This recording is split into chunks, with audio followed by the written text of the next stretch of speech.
cotton. Let's see if it pays off for him.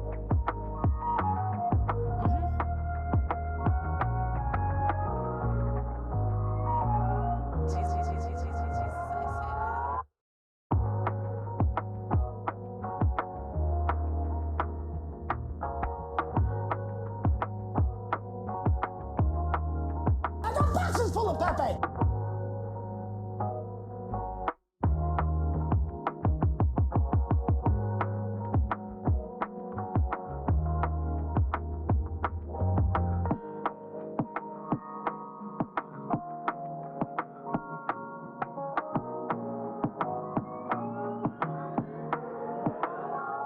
Illegal.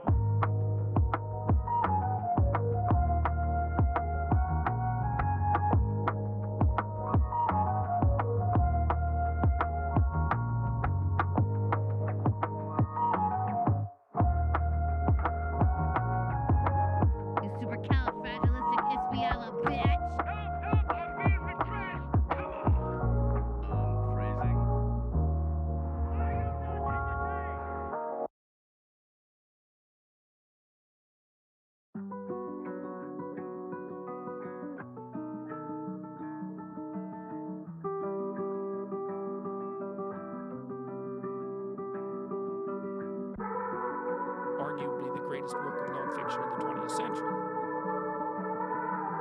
There's no point in you betraying your future self to gratify your present self. It's a stupid game.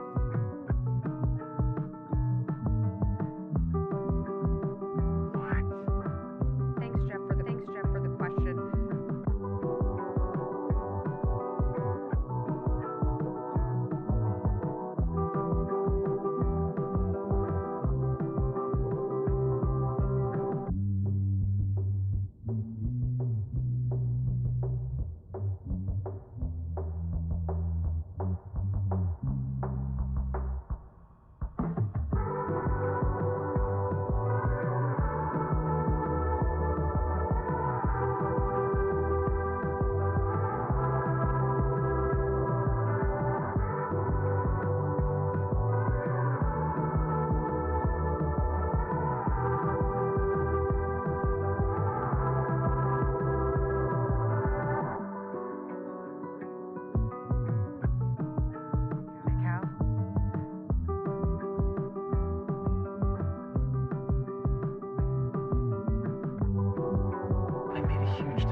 this way, man. Jesus, I say that. He looks good. He looks good. And he looks hard.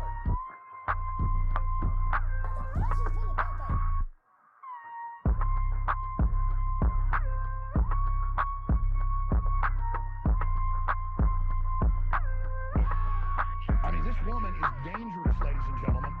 Don't be creepy.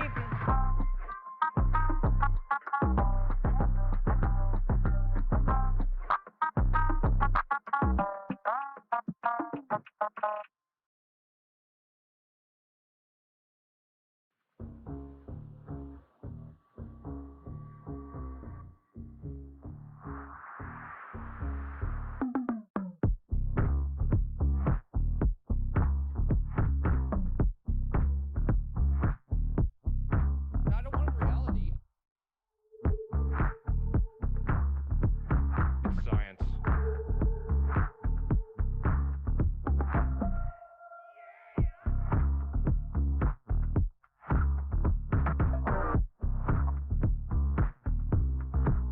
Don't even play. Fucking bitch. Consequences. Oh, it never occurred to me. Interesting. Just crazy enough to work. Yeah.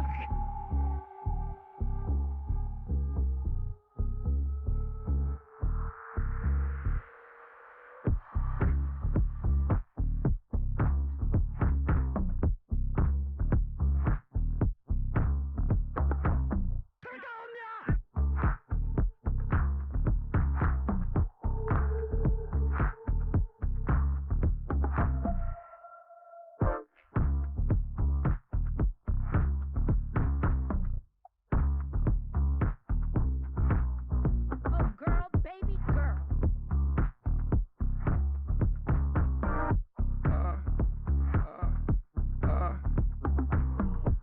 Your name, please?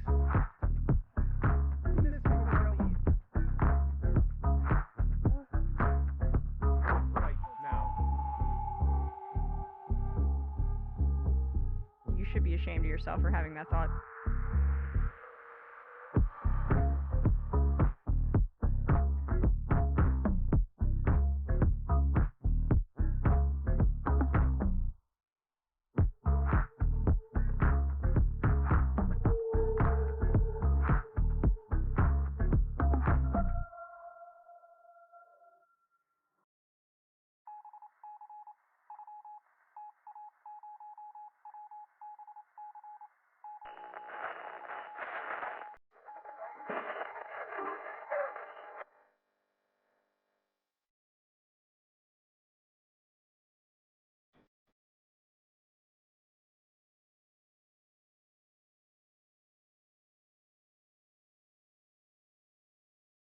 Well, here we are again. Floating. Space. A lot to talk about today. Things I wasn't expecting to get into. With that said, it's time. Buckle up those seatbelts, chat. Safety first. Taking adventures through the unknown.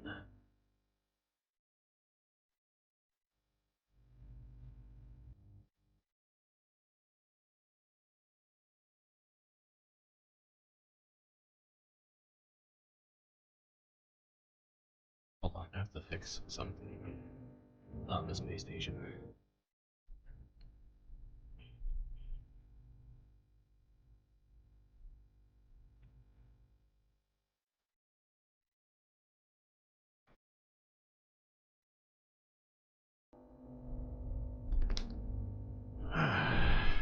Well, good to see all you space fams here already. Looks like, oh, Noah, Cillian Marie, and my dogs are goth came in first, second, and third at the Galactic Forever competition. Schmagley, I see you. Robot Cat, FG. Robotics? I thought you had already gone to school. Disco. Bob Carmody. Stephen K. Delso Verde, Jules T. P. Rude Interplanet Janet. Daredevil. Schmeg Lee. The Anti-Corporatist. At this point, I'm starting to lose track of just who I've said. It's a lot of names. Anyway. If you haven't heard, this day is about to get weird. So, let's start in America.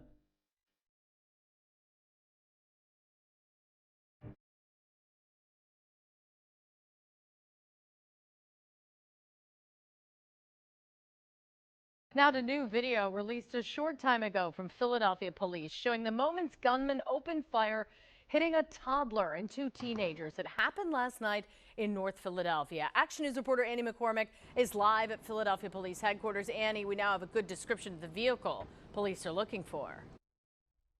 Okay, we don't need, unless for some reason someone is, well, I guess, do we have people in Philadelphia? Oh, God. Point is, toddler and a teenager, two teenagers shot. That's from a day ago. A little scattered right now. I felt prepared, and then things happened a little earlier this evening. But, yeah. Rid of the Second Amendment? Let's go to NBC. Bay Area from a day ago. Alameda man accused of killing 4 family members appears in court.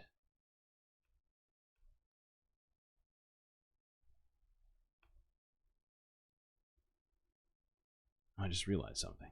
Well, today in Alameda, a man accused of killing his wife, his in-laws, and his 6-year-old son appeared in court.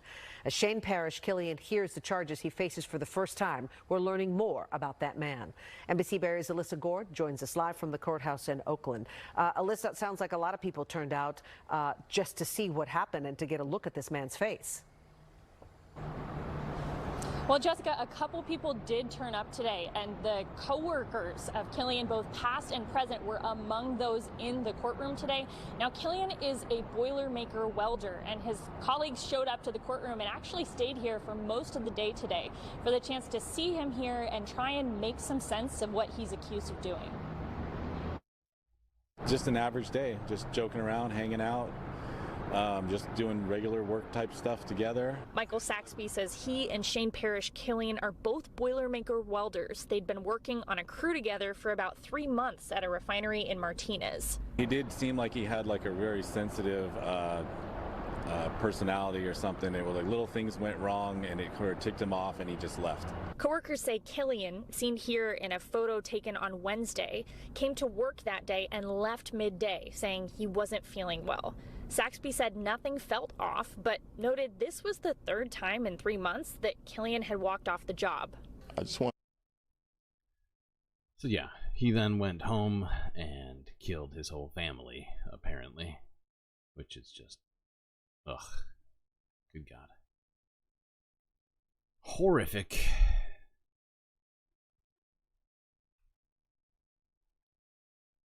Now I know people are probably all thinking about the same thing, and we're going to get to that thing, which I think most are thinking about.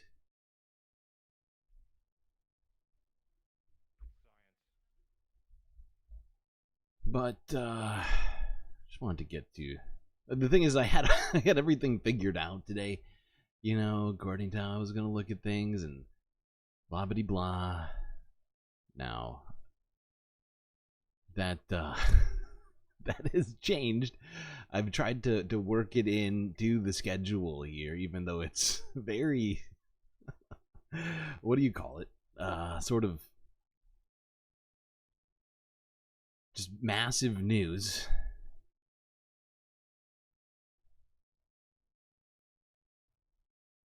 Oh, God. Even I want to talk about it right now. So, anyway, let's quickly look at this. It's another shooting, unfortunately. This one is in New York City, where a gunman has not yet been found.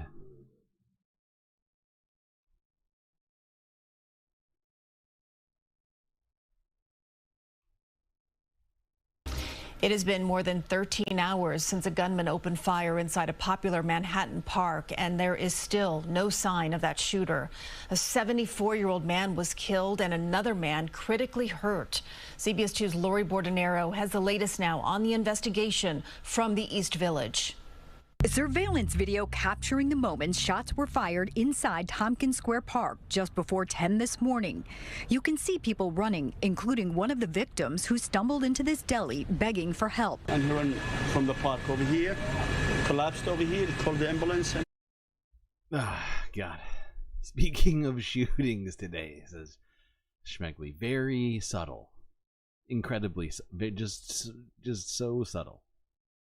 I have no idea what you could possibly be talking about right now. Really, I am at a loss. Truly just... Okay, I'm running out of excuses. We have one more video before we get to that.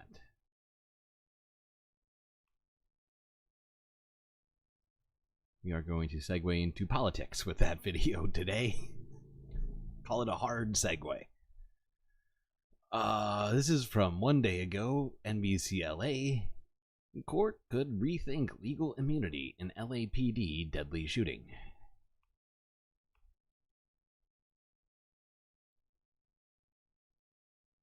Here tonight, an appeals court may soon reconsider a case that could have increased legal protections for police officers who shoot people. This all stems from an LAPD shooting about 4 years ago of a man in South LA. Now, the consequences could be far-reaching. Investigative reporter Eric Leonard has been following this case for several years.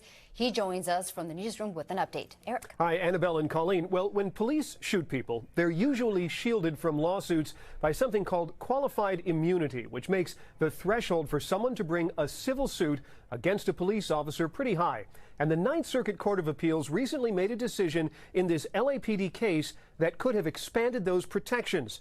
But now the attorney for the family of this particular man killed says she believes the judges could change their minds.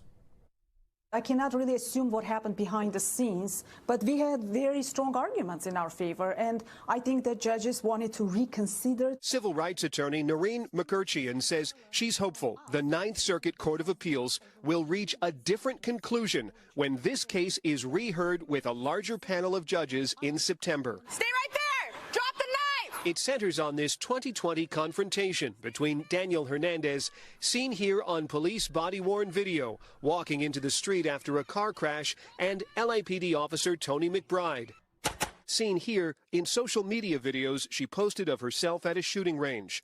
In the April 2020 confrontation near the intersection of 32nd Street and San Pedro in South LA, Hernandez was holding this box cutter knife and ignored McBride's commands to stop. She shot him 6 times and he died in the street. Hernandez's family sued, but a federal judge dismissed most of their claims, finding Officer McBride was protected by qualified immunity, a legal principle that shields most government employees from being sued over the things they do at work. Hernandez's family appealed, and a 3-judge panel from the Ninth Circuit Court of Appeals agreed with the earlier dismissal, then went further, saying although a reasonable jury could find that the force employed by McBride was excessive, she is nonetheless entitled to qualified immunity. So by this ruling, the Ninth Circuit kind of really sent a very bad precedent for the entire federal court system. The family's attorney says she believes the appeals court's initial opinion that because the first shots were probably reasonable, the officer was immune from lawsuits over the next shots was a misinterpretation of the law. Daniel Hernandez was already on the ground. After the first 3 shots, he was already down on the ground. He was wounded. He was clearly going down on the ground after the first 2 shots. But this officer kept shooting, and when he was already laying on the ground, She continued shooting. 5th and 6th shots clearly were excessive. And she says that's critical to. Oh, God. Qualified immunity shouldn't be a thing for cops, okay? Just shouldn't. But I do hope they win this appeal. Really hard for me to focus on this. Not gonna lie. So we're just gonna go to this here. This. And, like, you have 25 likes. Can you have more support? Well, you deserve 2, because that Rod Serling is technically from last stream, because you didn't really get him. What was that? Can't read that. 4 and 11. Okay. Well, let's go to this. Forbes breaking news from 4 hours ago. Watch live. Trump holds pre-RNC rally in Butler, Pennsylvania.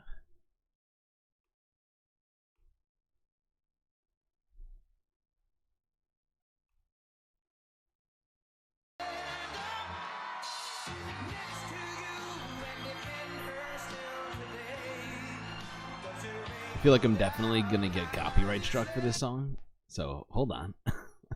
And also double hold, because what did I say? 4 and 11? Yeah, 4 and 11. That's Jessica Fletcher. We haven't seen Jessica in a little bit. Jessica and Gary. Gary is 11. Jessica and Gary.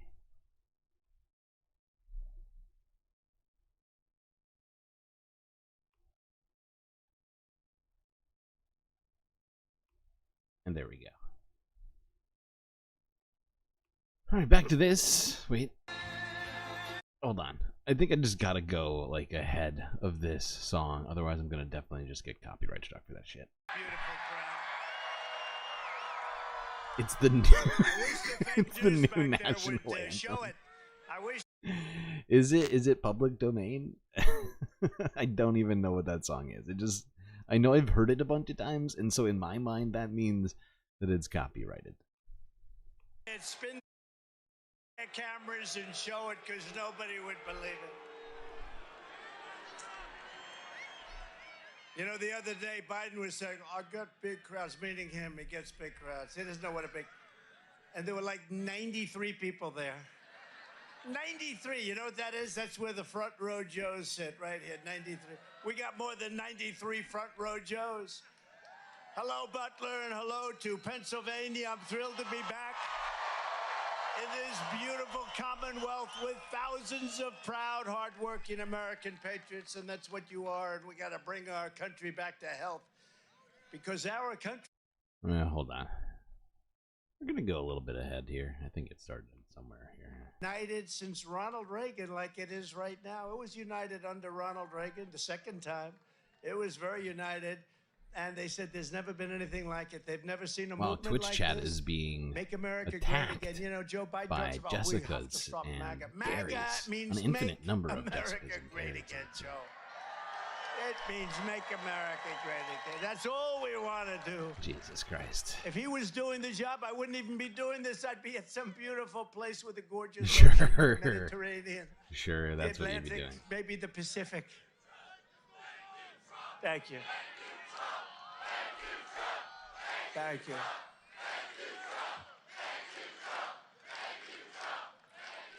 Instead, I'm here with you fighting like hell to get a senator elected and to make sure we take back the White House, because if we do, we're going to make America better than ever before. We're going to make it, and it's not easy, because we have millions and millions of people in our country that shouldn't be here. Dangerous people, criminals. We have criminals. We have drug dealers. We have people that should not be here, and it's much tougher than if it happened. We had the strongest border ever. Soup. In recorded history, Ooh, we had the Robot best Monkey border. Cat is first. In fact, if they could ever Well put up played. a chart, I don't know if they can do it. Do you guys have access to that chart that I love so much? You don't mind if I go off teleprompter, do you? Because these teleprompters are so damn boring, I try and explain that. Oh, there's it. Wow. You guys are doing it. They're getting better with time. My guys, take a look at that chart. take a look at the arrow on the bottom. See the big red arrow, right? So that's when I left office. That was the lowest point, and that comes right from the government services, comes right out of Border Patrol. Take a look at that. So that arrow is the lowest amount of illegal immigration ever in recorded history into our country. And then the worst president in the history of our country took over. And look what happened to our country. Probably 20 million people. And you know, that's a little bit old, that chart. That chart's a couple of months old. And if you want to really see something that's sad, take a look at what happened.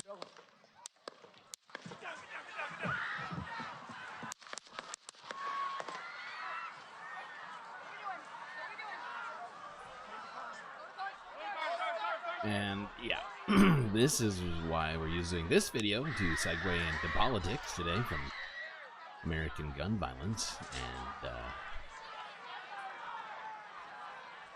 the obligatorily political. Somehow, they have collided in a way we have never seen before on this stream.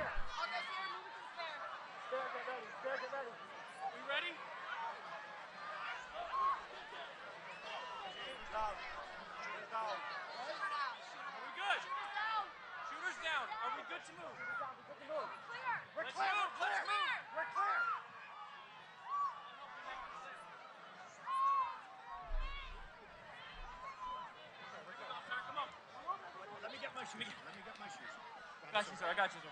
Let me get my shoes, sir. Hold that in your head. It's bloody. So we gotta move to the car. Let me get my shoes. Okay, watch out. He really wants those shoes real bad.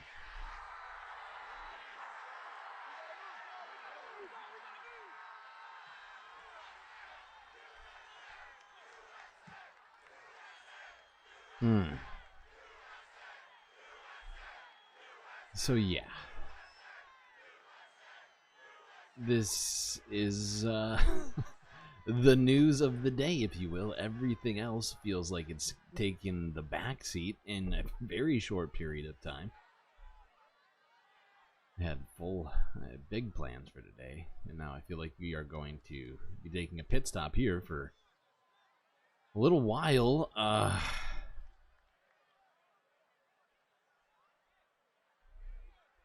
Just figured we'd watch the raw footage of this apparent assassination attempt on Donald Trump at this Pennsylvania rally. Happened earlier today. That I feel like everybody here at least knows about to some degree.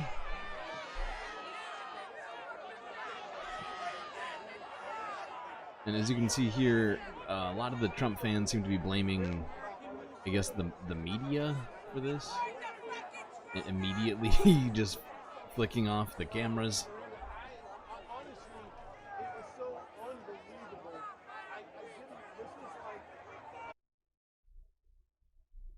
Ah, my God. Look at the people on, which people on the right? There's a lot of people.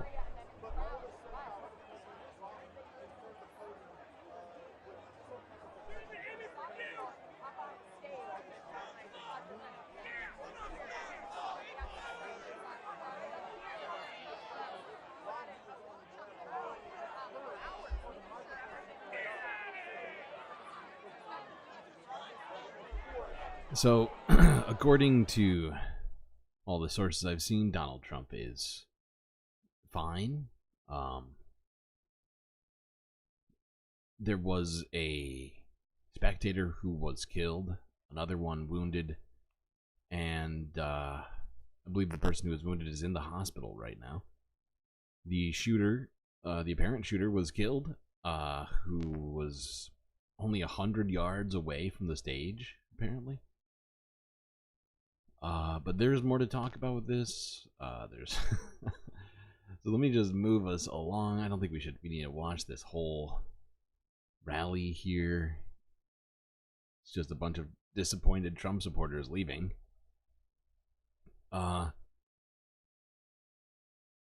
What order do I want to do this in? Even this is totally fucking throwing me off. So yeah, that was streamed 4 hours ago. This is from Fox News. Actually, you know what? No. I just realized that this one doesn't have any commentary on it.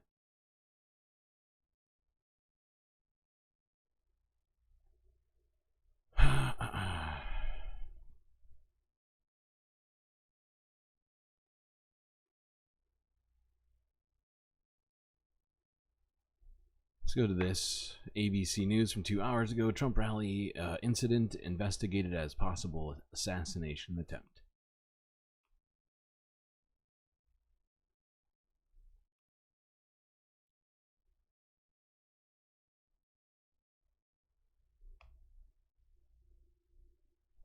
I do want to bring in Aaron Katursky, our senior investigative correspondent, who's also been talking to law enforcement sources on this. And Aaron, a big part of the conversation in the last half hour or so, since we've been getting more information, is whether or not this was some kind of assassination attempt. What are you learning from your sources? While it's certainly not being confirmed as such yet, I can tell you that officials who've been briefed on the situation in Pennsylvania are telling us here that they are investigating this now as a possible assassination attempt. The sources told ABC News live rounds were apparently fired from outside the security perimeter, which may help explain some of the dynamics at play here. And we know that magnetometers were in place for the event. But it's believed, one of the angles of investigation now is that live rounds were possibly fired from outside the security perimeter, and that's where the investigation stands at the moment. And Aaron, you have also been to a lot of these different events, not just various political events from former President Trump, but also his court hearings in New York and the security measures that have been in place at each and every one of them. Talk more about the typical response and how law enforcement would prepare for an event like this. The planning for these events is always evolving, and it is sometimes months, if not years, in the making, especially for a planned event like a political convention or some kind of rally. And this is what the Secret Service does on a daily basis. And I know colleagues have talked to you about the heightened threat environment and how that environment is dynamic. It's been elevated ever since October 7th, and the political climate in the country has certainly made authorities concerned. We don't know anything about what may have factored into all of this, of course, so this is still very early, but this is now being investigated as a possible assassination attempt, and the suspicion now is that live rounds were fired, apparently from outside the security perimeter. Aaron Katursky, thank you. And once again, to our viewers who may just be turning in, wondering what's going on here. This incident happening in Butler, Pennsylvania. This was supposed to be a major rally for former President Trump ahead of the Republican National Convention. There were hints that perhaps he might select a possible running mate in the next 48 hours or so. So a lot of attention was on this specific event. And then we heard from witnesses and from our Rachel Scott, who was inside the venue, who said that they described the repeated popping sounds that sounded like gunshots. Then you see in these images and the videos the Secret Service swarming around the former president, who reached for his right ear as he went down behind the podium. It's going to get worse? In what way? It was a free gun zone, though. That's a good point. Twitter isn't sending its best. Twitter left isn't sending its best right now.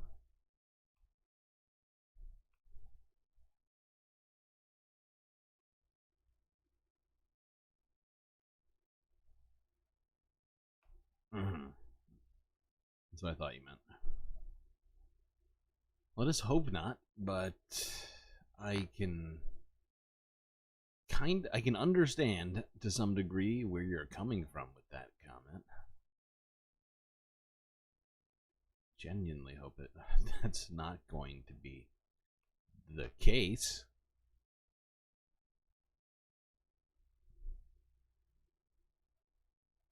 All right, let's go to this from CNN 35 minutes ago.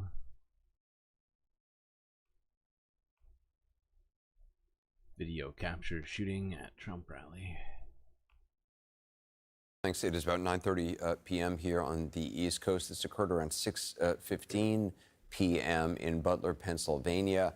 If you're just joining us, I'm going to be playing what the former president, how this began. The former president making remarks shortly into the beginning of this campaign appearance. Let's watch. No, that's a little bit old, that chart. That chart's a couple of months old, and if you want to really see something that's said, take a look at what happened.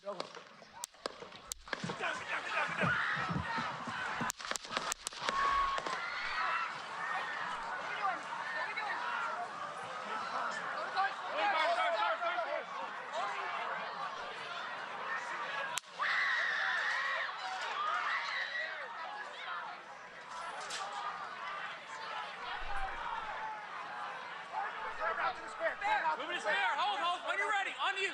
Ready. Move. Up. Move. Go. Up. Hawkeye's here. Hawkeye's here. Move it to the spare. Spare, get ready. Spare, get ready. Sorry, we already watched this part.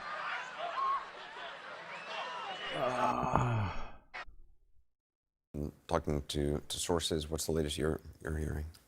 The entire campaign apparatus is just deeply rattled. A lot of people have not been able to have a chance to speak with the former president directly. A few of them have. Obviously, we heard from him himself, but even his children just had a few brief moments on the phone with them. We've heard from most of them so far, all obviously still processing this. I mean, obviously, every president is hyper aware of their security and their surroundings ever since what happened to President Reagan and also JFK. Donald Trump himself is also one of those. I mean, I've been to dozens of these rallies.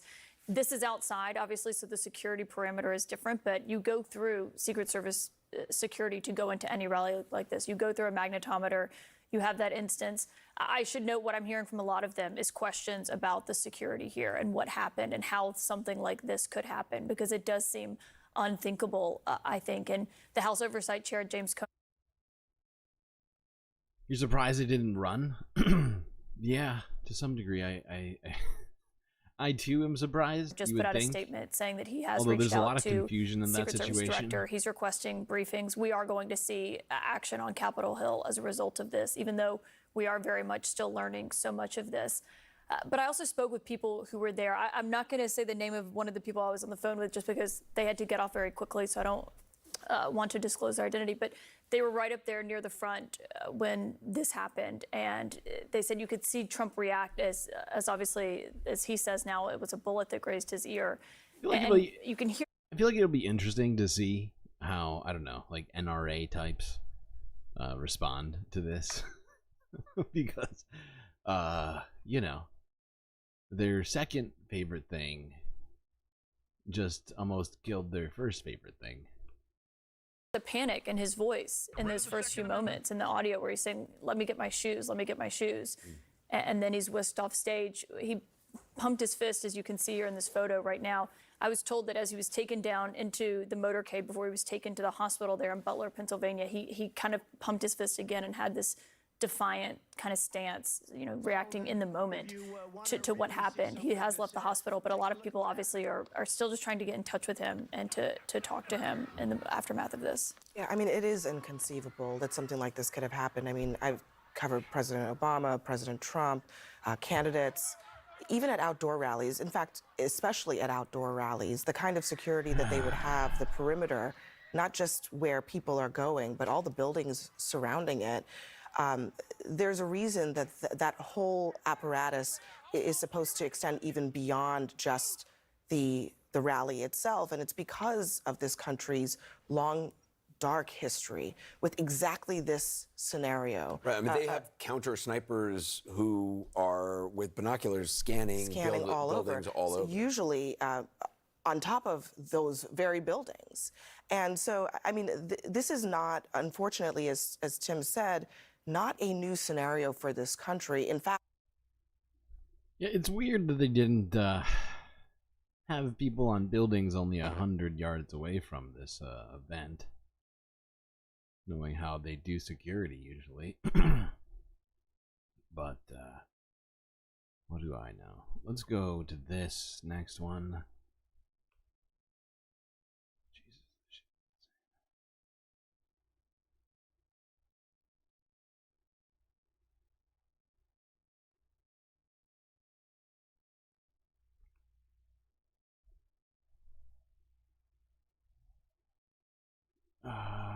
Yeah. BBC News 39 minutes ago. Attacker at Donald Trump's rally killed by U.S. Secret Service sniper.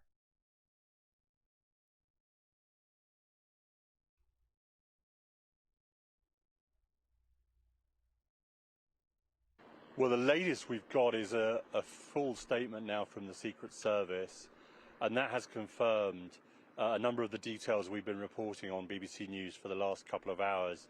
They say there was a shooter who was on an elevated position outside the farm show ground where the rally was taking place. That tallies with what our eyewitnesses have been telling us. They say that the 2 people are dead. One is the shooter, one is someone who was inside the crowd, and 2 other people are now critically injured and presumably in hospital. President Trump has also said that he was hit by a bullet. He says it tore through the skin of the upper part of his right ear. And if you just think about that for a moment, that means it is inches, an inch away from going in his head. So that is how close the former president came this evening to getting a bullet in the head. So this is incredibly shocking developments, incredibly shocking news here on the ground. President Trump has also extended his condolences to those people who have been injured and died. He's also thanked law enforcement for their rapid action, and you can see from the video that they order him to the ground as soon as the shooting starts, and then they pile on top, which is what they're trained and paid to do, to put their bodies between him and the bullets. That's what they do. And then they took him away. We're hearing from his campaign, of course, that he's fine. His sons have been on social media as well, saying Donald Trump Jr. has spoken to his father, says he's fine. Eric Trump has talked on social media as well.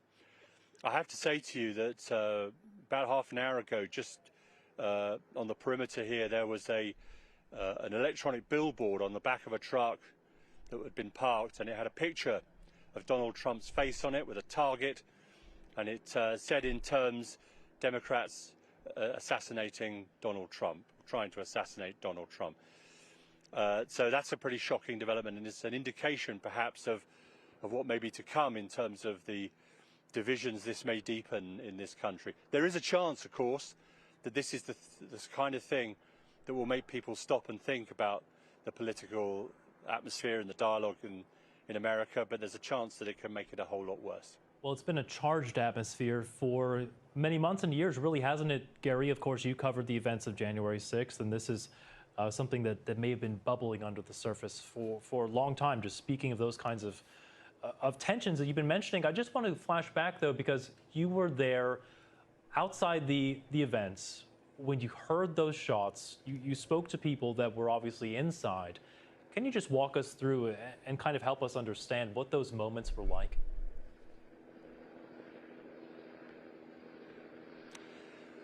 Well, we were standing just a few feet from where I am now, and we were talking to our colleagues on the BBC World Service, and suddenly we heard this volley of gunfire, and it was immediately obvious that that's what it was, that it was gunfire. It wasn't a car backfiring or a motorcycle or anything like that.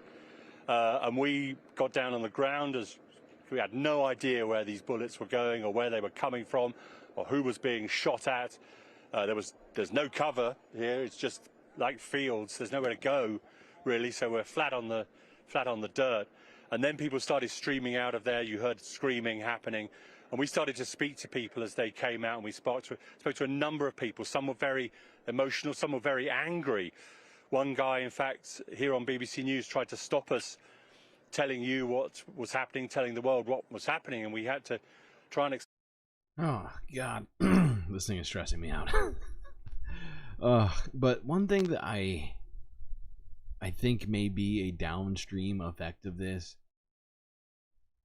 considering, you know, what this guy is saying, what I think I saw in terms of the immediate reaction from people here at this rally, I do get the sense that this will somehow bolster his support, at least among people that were already supporting him. I do feel like this may add to their sort of,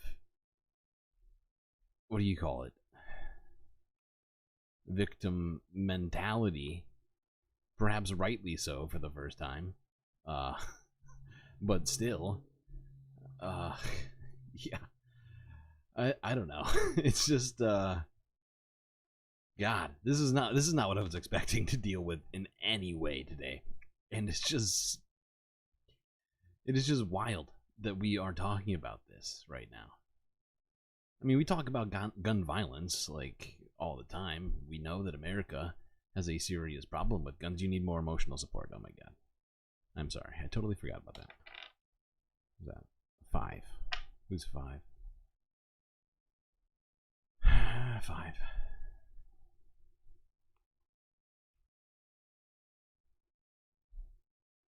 There you go. It's Morty.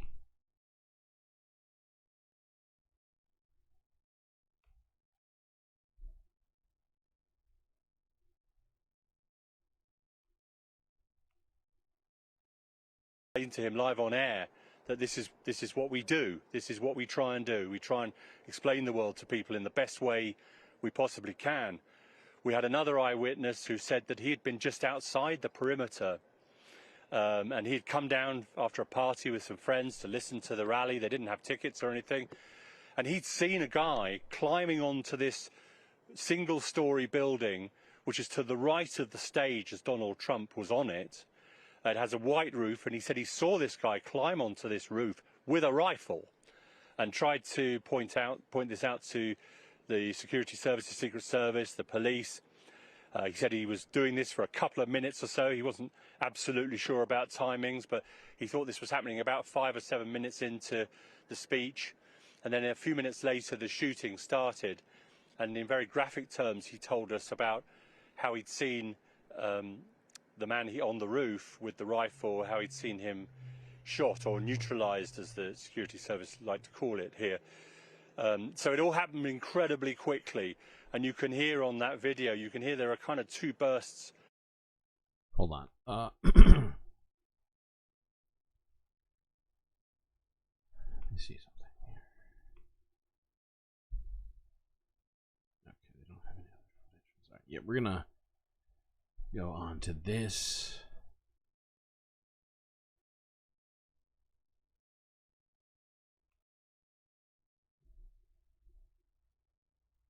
Oh, this was President Biden speaking after the apparent assassination attempt on Donald Trump. This is from WXYZ TV Detroit.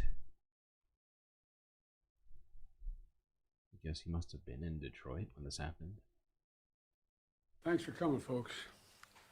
I've been thoroughly briefed by all the agencies in the federal government as to the situation, based on what we know now. I have tried to get a hold of Donald. He's with his doctors. Apparently he's doing well. I plan on talking to him shortly, I hope, when I get back to the telephone. Look, there's no place in America for this kind of violence. It's sick. It's sick. It's one of the reasons why we have to unite this country. We cannot allow for this to be happening. We cannot be like this. We cannot condone this. And I want to thank the Secret Service and all the agencies, including the state agencies, that have been engaged in making sure that the people and we have more detail to come relative to other people maybe injured in the audience. I don't have all that detail. We'll make that available to you. I may be able to come back a little later tonight, but we'll put out a statement if I'm not able to if it's not convenient for you all. But the bottom line is that the Trump rally was a rally that he should have been able to can be conducted peacefully without any problem. But the idea that there's political violence or violence in America like this is just unheard of. It's just not appropriate. And everybody must condemn it. Everybody. I'll keep you informed, and if I am able to speak to Donald, I'll let you know that as well. But so far, it appears he's doing well, number one. Number two, that there's thoroughly investigating what happened to anyone else in the audience. We have some reports, but not final reports. And every agency in the federal government, I'm going back to my phone to speak with the federal agencies that are being put together again to give me an updated briefing. Has anything happened? They learned any more in the last couple hours. So thank you very much, and I hope I get to speak to him tonight, and I'll get back to you if I do. Okay.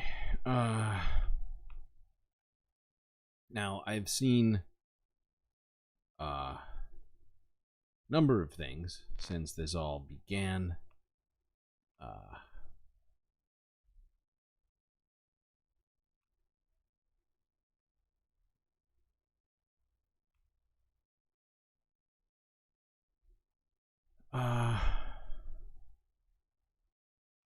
Where do we start? I guess we'll do this one first.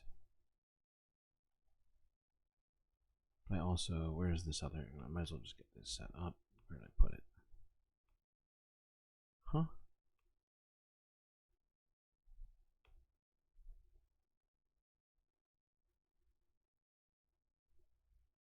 What the heck? Oh, there it is.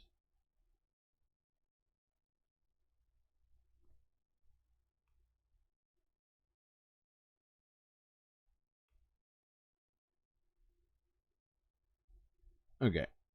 Quickly, let's just look at this. So this is from OK. Breaking news. Video shows dead body of Trump's would-be assassin on roof just outside of the rally in Pennsylvania. Now, we're not going to look at the video, but this is the only thing that I've seen so far of the shooter. It's not even clear if it's a man or a woman from this angle.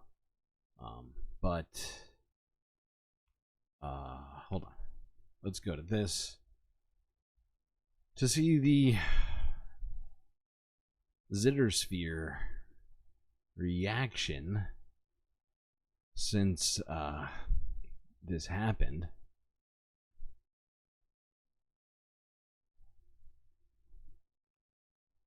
So this is Zateo. They decided to help me here with getting all this together.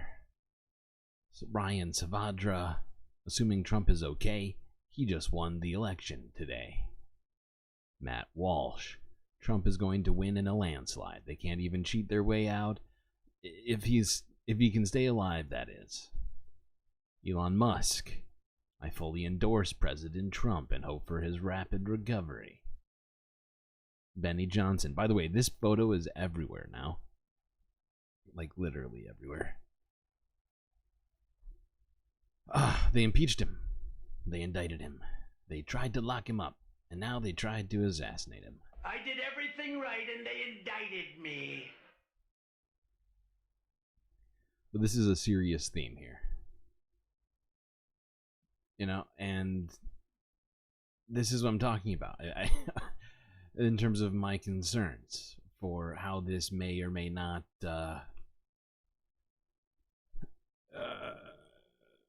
cause his base to react, whether it has to do with more people going out to vote for him, or some of the things that people have suggested might happen in this chat as some sort of response to this sort of thing, and that is not a good direction for this country to be going in. So hopefully that doesn't take place, but this is genuinely very concerning. Multiple reasons.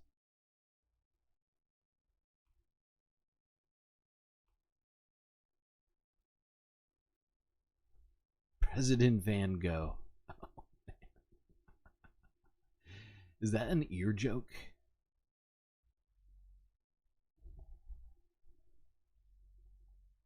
Okay. I'm going to try and rip us away from all of this because we've been talking about it for nearly an hour. I'm sure this will be in the news plenty for the next week at the very least. In fact, I'm pretty sure we're going to be hearing about this ad nauseum for the rest of our lives.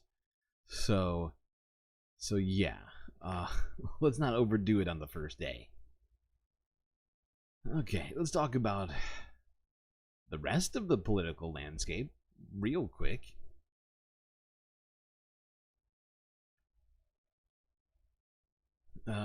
Started with this Associated Press from 13 hours ago. why U.S. political parties use elephants and donkeys as mascots.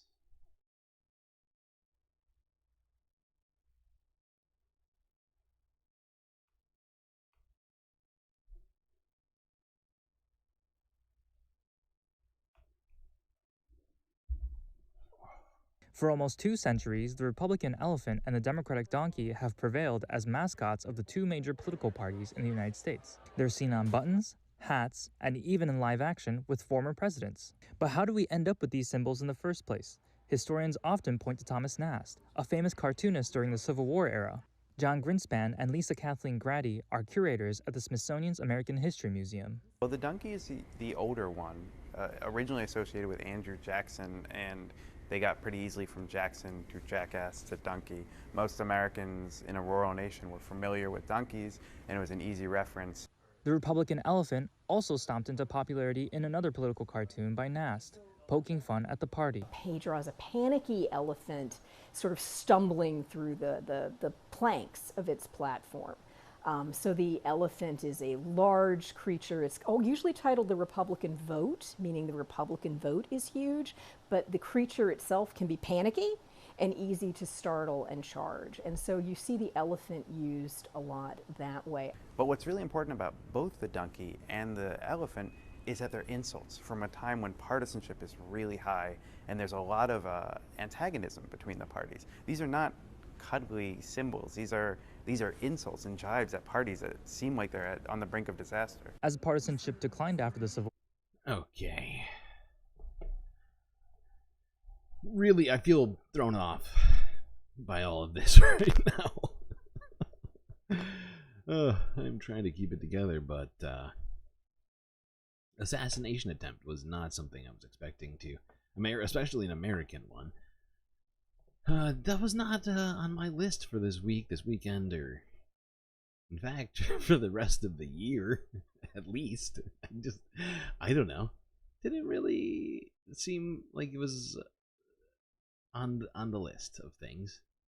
But hey, we do really love our guns here in this country. Get rid of the Second Amendment. Okay. Now let's try to talk about the political election, I guess. You can prevent attacks from space sharks. Wow, that's a handy skill. Where do we start? Okay, Reuters, one day ago. Biden faces more pressure to abandon re-election bid.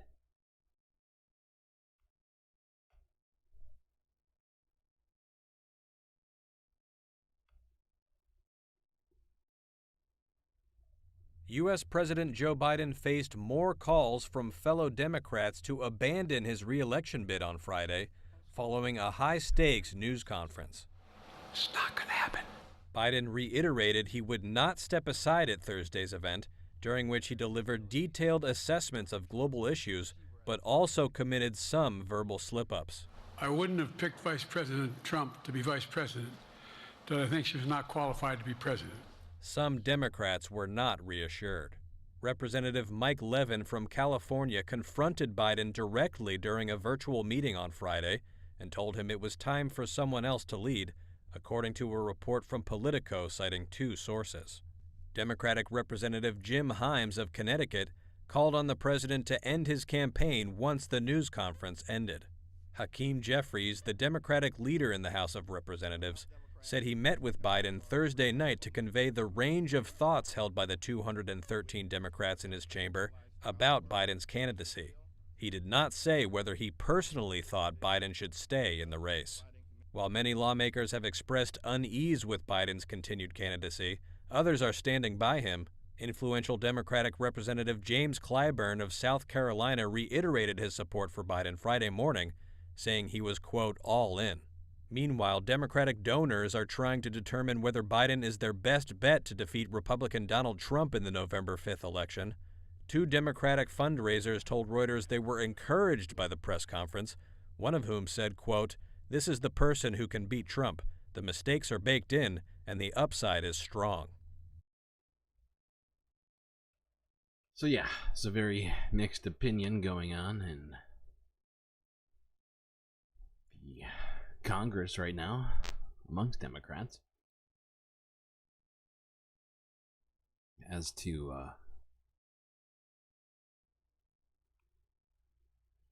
oh my god, I can barely think about anything other than this fucking. Just look, I had like, what do you call it? I had everything in my head sort of organized for this, and now I feel like so many assessments that I had regarding all this are just changing rapidly.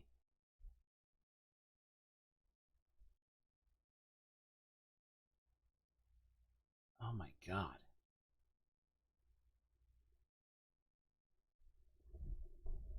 What did we just witness today?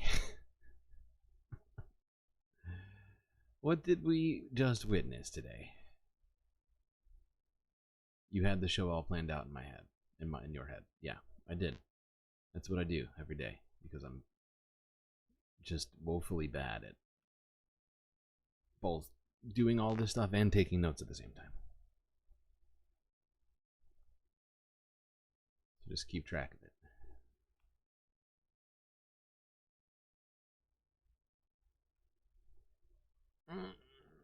Oh my god.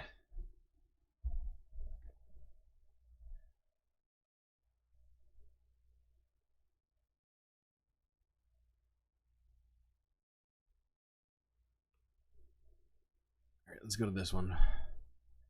Biden campaign official pressed to do the calls for resignation increase the chances of Trump winning.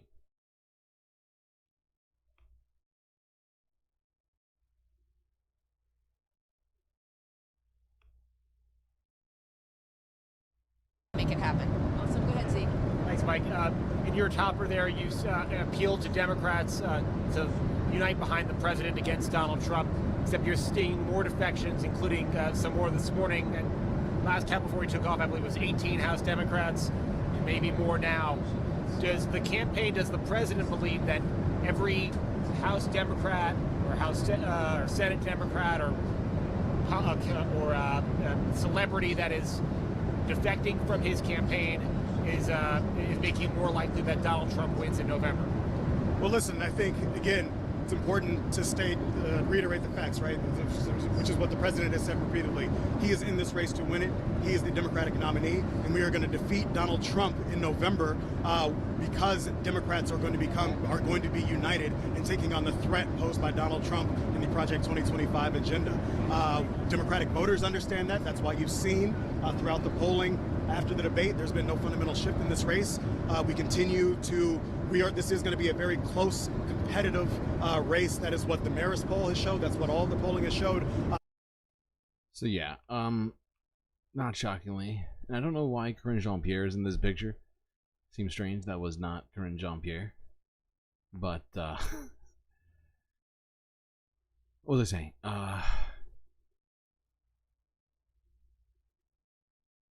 What was I saying? I had a fucking... Oh my god. What is wrong with me?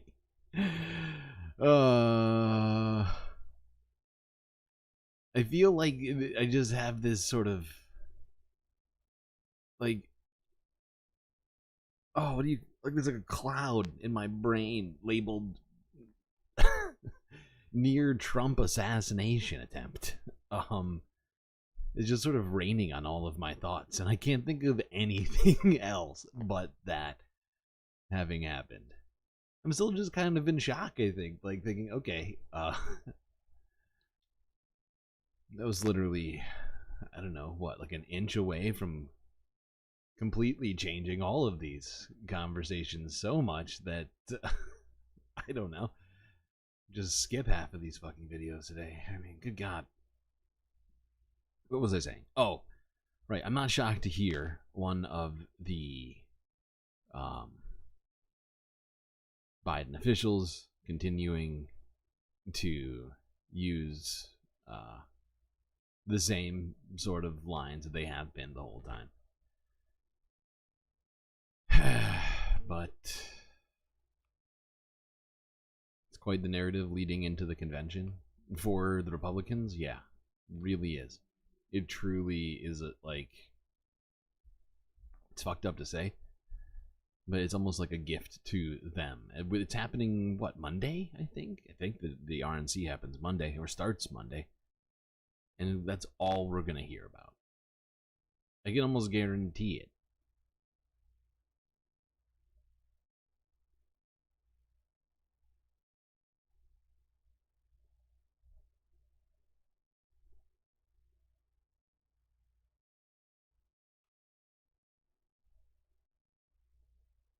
And stuff like this when I really wished we had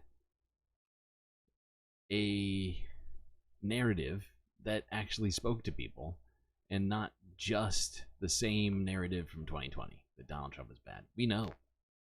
We know. And, you know, I just wish we had a candidate that truly got people excited, that had a vision for the future of America and the world, that was compelling and rich. Instead, sort of a washed out, sort of centrist vibe. And it's very frustrating. The head of the Secret Service needs to resign. They will say. They probably will say that. Probably will say that.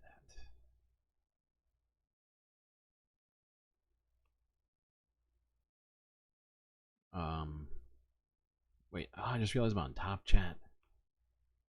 Why am I on Top Chat? Unacceptable.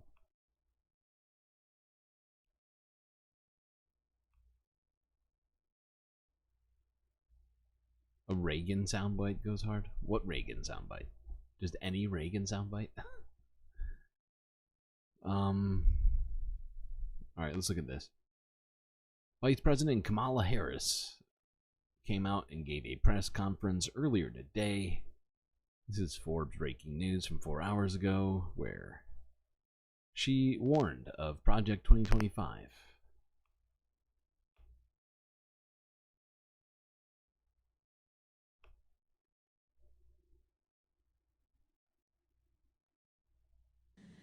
Let us please take note when the Supreme Court recently basically told this individual who has been convicted of fraud that going forward he will be immune for activity we know he is prepared to engage in if he gets back into the White House. Consider, Donald Trump openly vowed, if reelected, that he will be a dictator on day one, that he will weaponize the Department of Justice against his political enemies, that he will round up peaceful protesters and throw them out of our country, and even, quote, terminate the United States Constitution. Well, not on our watch. President Biden and I will always fight to protect our Constitution.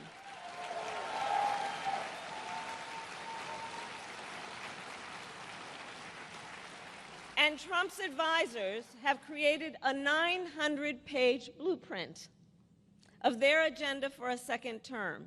They call it Project 2025. And it includes a plan. It includes a plan to cut Social Security, to repeal our $35 cap on insulin, to eliminate the Department of Education and end programs like Head Start. This is all true. This is all true. That's absolutely what the Republicans and Donald Trump and his circle want to do to America. It's just factually accurate stuff coming here from Kamala. You know when you need to talk about something to stop ruminating, but talking about it is going to trigger untold numbers of people? That's you right now? That sounds like something of a pickle.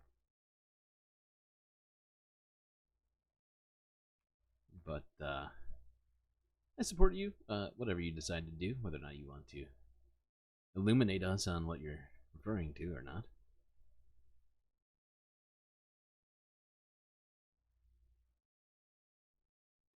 But the religious people are going to say that it's God's grace. Yeah, they are going to say that.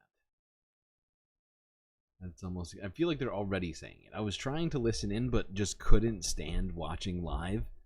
But like earlier today, I was watching.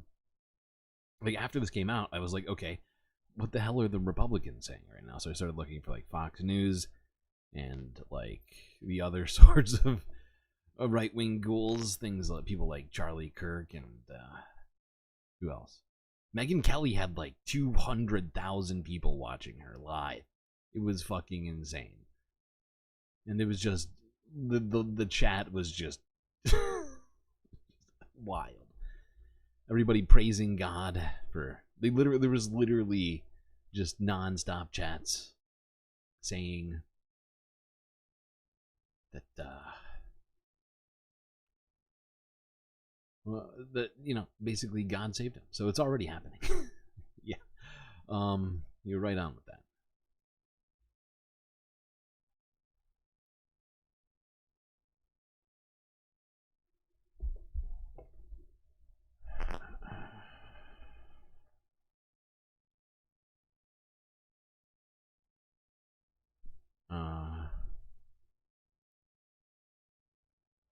Wow. A weird day.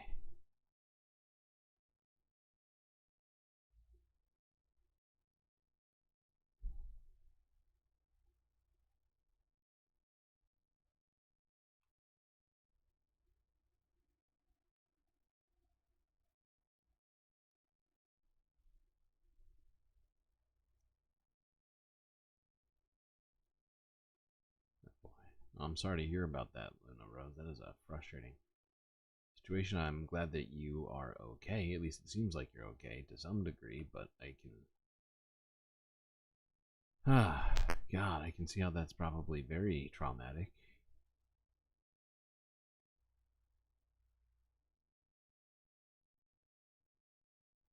You can totally get behind Mamala. Yeah. She's, she's definitely got some things I might criticize, but she's, she's definitely better than Biden in this, in most things, I would say.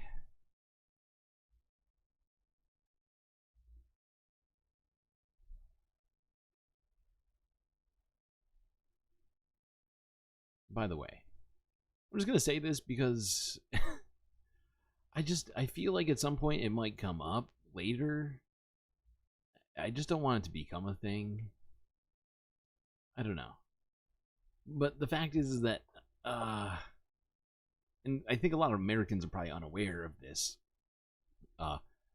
but coconut can be used as a pejorative. It's a Britishism, so that's why I'm saying a lot of Americans are probably unaware of it. But the coconut thing, especially as it relates to people of color, can actually be construed as something bad, right? It is essentially yes, it's like Oreo. Thank you, Jules T. I was literally about to say that. It's the British version of the derogatory term Oreo, as it is in America.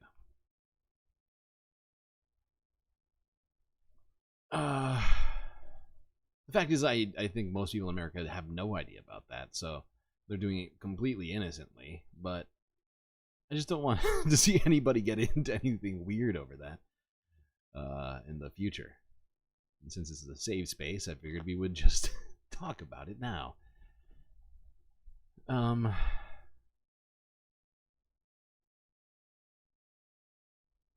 Why are Oreos derogatory as it refers to colored people? Because it's essentially saying that, you're black or whatever ethnicity, but on the inside you're a white person, right? And it's very demeaning, right? And some people, I think, take a lot of offense to it. Perhaps not all, but it's a fucked up thing to say. Once again, I don't think anybody in this chat was doing it on purpose at all. But yeah. I don't know. It came to mind because I heard somebody else say it recently.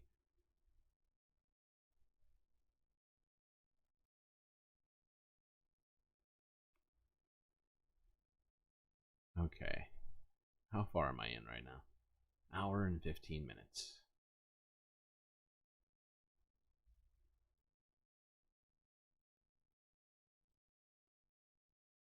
Let's go here.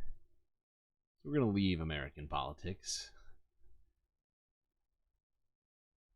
for just a moment.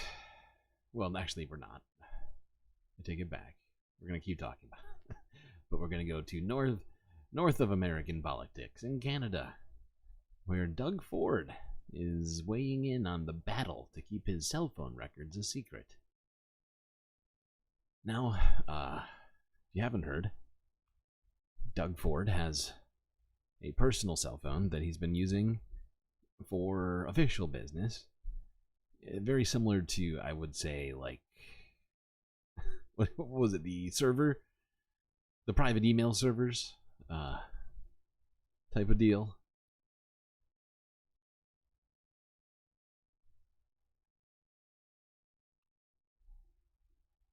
And according to Canadian law, since he's using it for official business, it should be available to the public.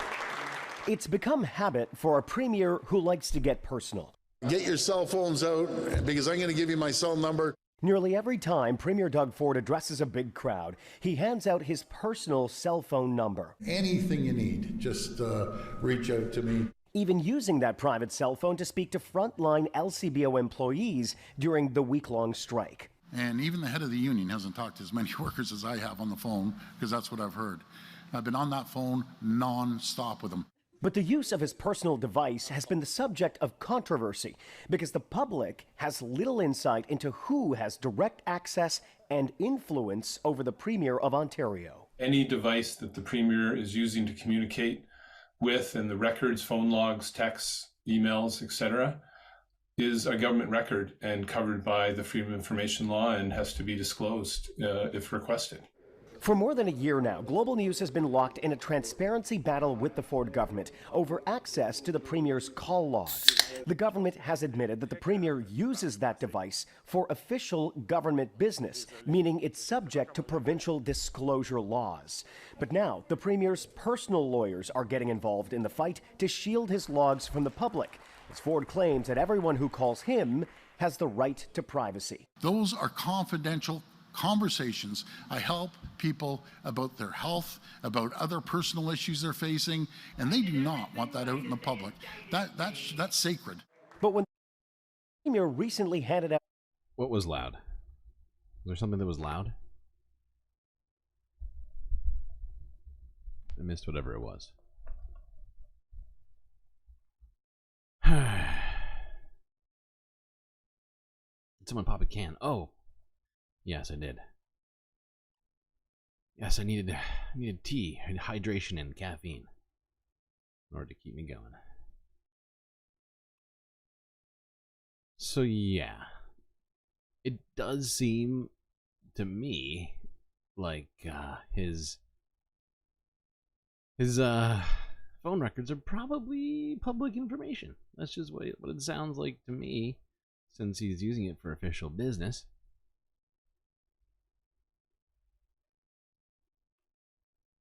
The fact is Doug Ford has had a litany of sort of corruption allegations made against him over his political career. Yeah, all right. Now let's go back to America. And we're not going to talk politics. We're going to talk history here.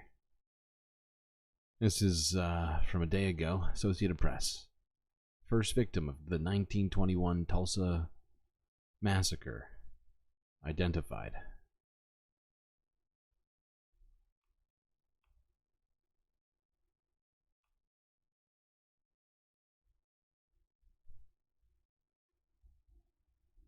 We've identified the first 1921 Tulsa Race Massacre victim since we began our search for them 5 years ago.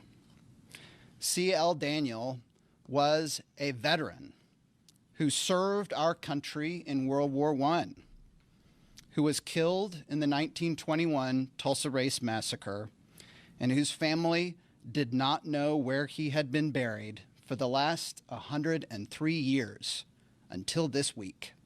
This is one family who gets to give a member of their family that they lost a proper burial after not knowing where they were for over a century. This is an awesome day, a day that has taken forever to come to fruition. We didn't see any sign of gunshot wounds, but if the bullet doesn't hit bone or isn't retained within the body, how would we detect it? So they forced him into a casket that was too small for his stature. They had to bend his legs somewhat at the knee in order to get him to fit. His head and his feet both touched either end of the casket. I think it's shocking news, to say the least, for the families. We know we brought a... America has a very storied and troubling past, which we are still coming to grips with in 2024.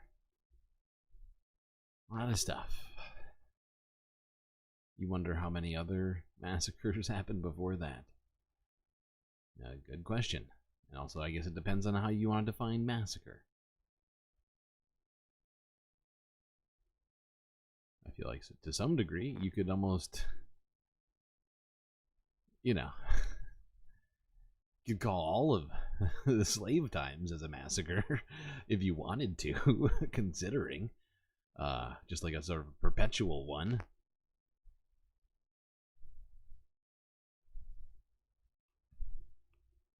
And then we could talk about after the Emancipation Proclamation and everything that happened after that. Canada also has a bad history. It's very true. Most of the European colonies have very troublesome pasts.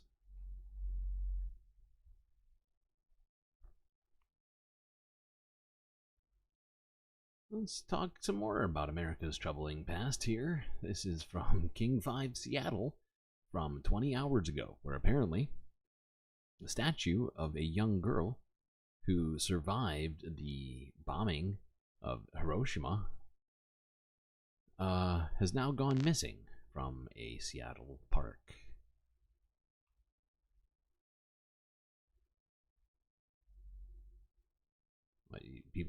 People can't The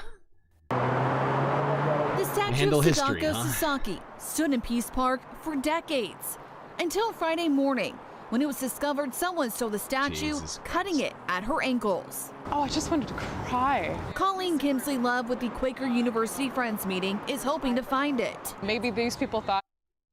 Who does that? Come on. Like, what is the point of this?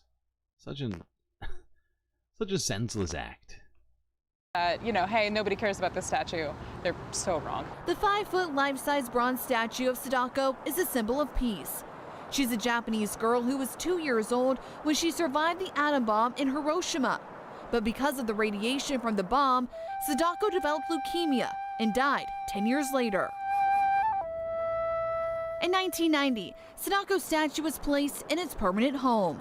Dr. Floyd Schmo, a Quaker, used prize money from winning the Hiroshima Peace Prize to clear out the space, purposefully placed by a busy intersection. Wouldn't want to be reminded of a genocidal act done by the United States. That'd be bad. Can't have reminders of Hopes that stuff her like that. presence would be a testimony to the impact of war on children and other innocent people. Sadako is often draped in paper cranes, an homage to the 1,000 cranes she folded before her death in hopes of being granted her wish to live. A book with the same namesake is read by thousands of kids each year after it was published in 1977. She's very, very loved. Those cranes draped around her when she was stolen, a theft that seemingly took a lot of effort. Someone was very brazen indeed. But this isn't the first time. In December 2003, the statue was vandalized. Someone broke off her arm and damaged her ankle and nose. 8 months later, she was made whole. This time, Kinsley Love doesn't wish harm on who took her, just a change of heart. I wish It's a very, what do you call it? Reasonable reaction to that. Just hope that they figure out what the fuck is wrong with them. Stop being the way they are. Probably good for them, probably good for society. So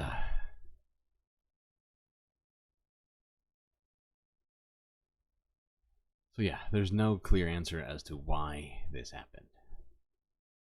We can obviously do some guessing on our own here.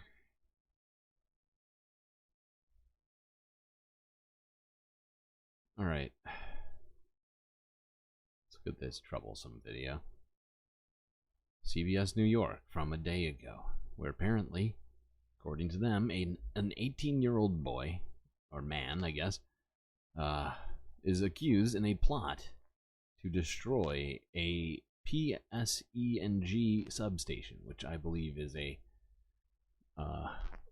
utility, a power company in, I think, is it Pennsylvania? Somewhere in that area.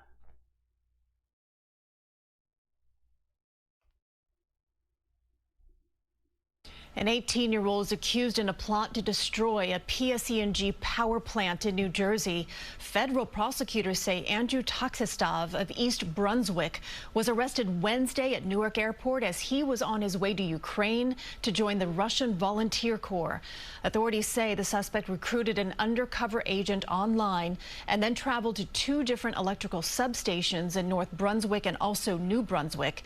The suspect allegedly had requested advice about weapons and disseminating manuals on how to construct homemade weapons on messaging platforms. Investigators say the suspect also encouraged violence against various ethnic and religious communities. That is fucking disturbing.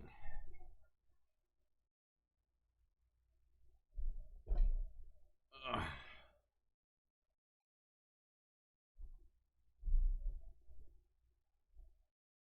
One of the few times that I will admit to being thankful for some sort of law enforcement entity dealing with something. Because, yeah, that guy sounds problematic as fuck. I'm glad he didn't get any further than the planning stages.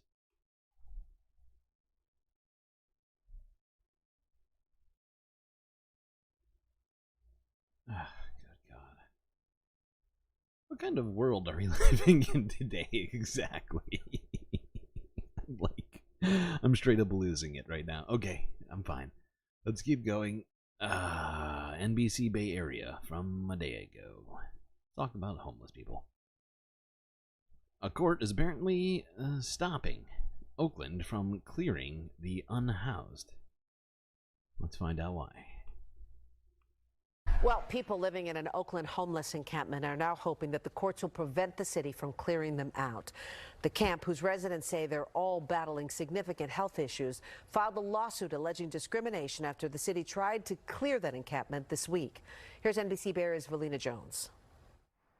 After 4 years of living in a small encampment on the Toll Plaza beach, Robbie Simpson and 6 other people were told by the city of Oakland they would have to leave. Everybody helps everybody out here. They people run, they get medications for people. They I guess there's safety here. This week, a judge granted a temporary restraining order after the group filed a lawsuit. The order, which expires next week, temporarily prevents the group's RVs and cars from being cleared during the current heat wave. Simpson says he has a brain injury and cares for his dad with dementia. He also says he and the others living in the encampment need more than basic city services to survive. They say they've offered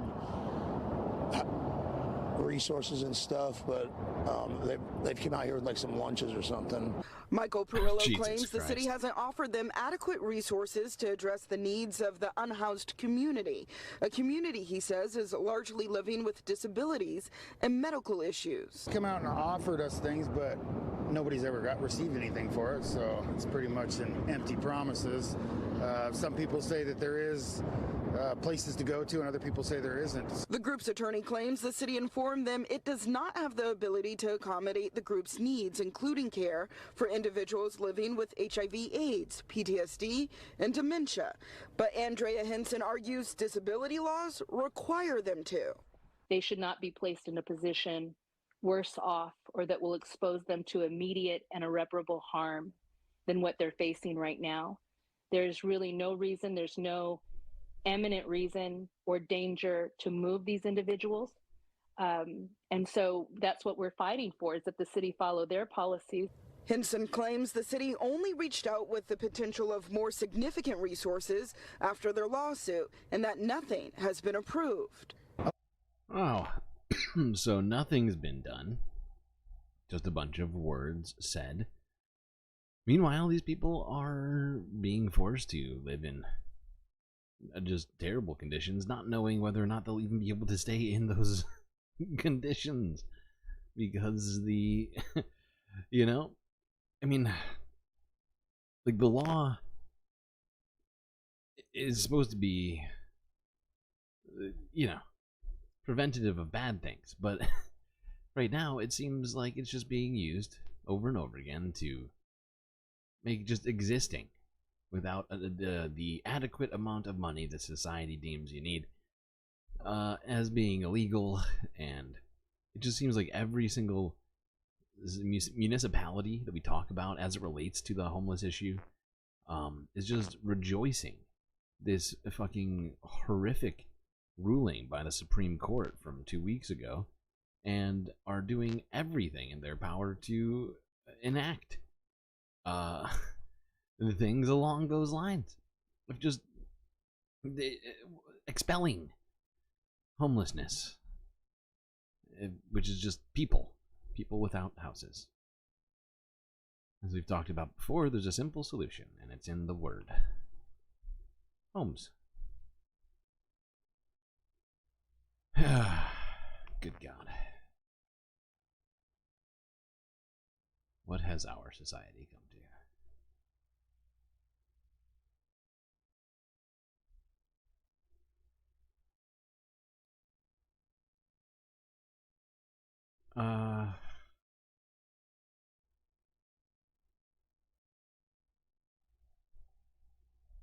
Why do I have it in this order?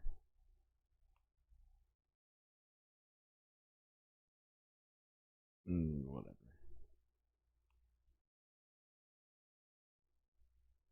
Alright, let's go to this. This actually makes sense. So, if you're unaware, LA is set to host the Olympics in 2028. And we've seen a whole bunch of videos about homelessness in LA, where the homeless are being victimized and demonized, being, like we were just saying, expelled from wherever they are.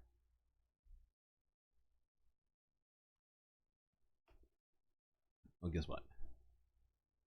LA is announcing more Olympic venues. Yay for them. Oh my God, I wonder how much that's going to cost. For the LA 2028 Olympics and Paralympics, it just announced venues for 19 more Olympic sports. That includes golf, tennis, and wrestling. NBC4's Lauren Coronado has the details and all the excitement from Carson. This is some new information that I got the chance to share with some Carson locals who were doing their daily walk out here. They said they were hoping they'd be able to have some of those Olympians return to the city of Carson, the area of Carson. So it's something they've been looking forward to. And wait till I tell you about what organizers are doing with LA Galaxy's training field. More on that in just a little bit, but I want to get straight to some new renderings that were just shared with us. Beginning with the LA Convention Center, where you can expect judo, wrestling, taekwondo, the martial arts events. Marine Stadium in Long Beach will be home to canoeing and rowing. That same venue welcomed rowing athletes back in 1932. Badminton at the USC Sports Center in LA, weightlifting in downtown LA, and here in Carson, hockey, rugby, tennis, and cycling. Oh my God. By the way, let's quickly just talk about something. I don't have any sort of visuals for you aside from what we're looking at right now. Seems like a fine place to pause. I was looking it up earlier. LA originally bid on the Olympics. They won that bid, and the estimated cost of hosting the Olympics at the time was somewhere around $5.5 billion with a B. It is now estimated to be nearly $7 billion cost in the last, 4 or so years, 5 years since they actually won that bid. So yeah, instead of using that $7 billion to,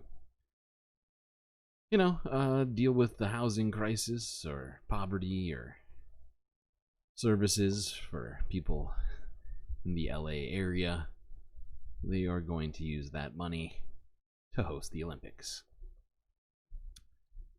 Okay.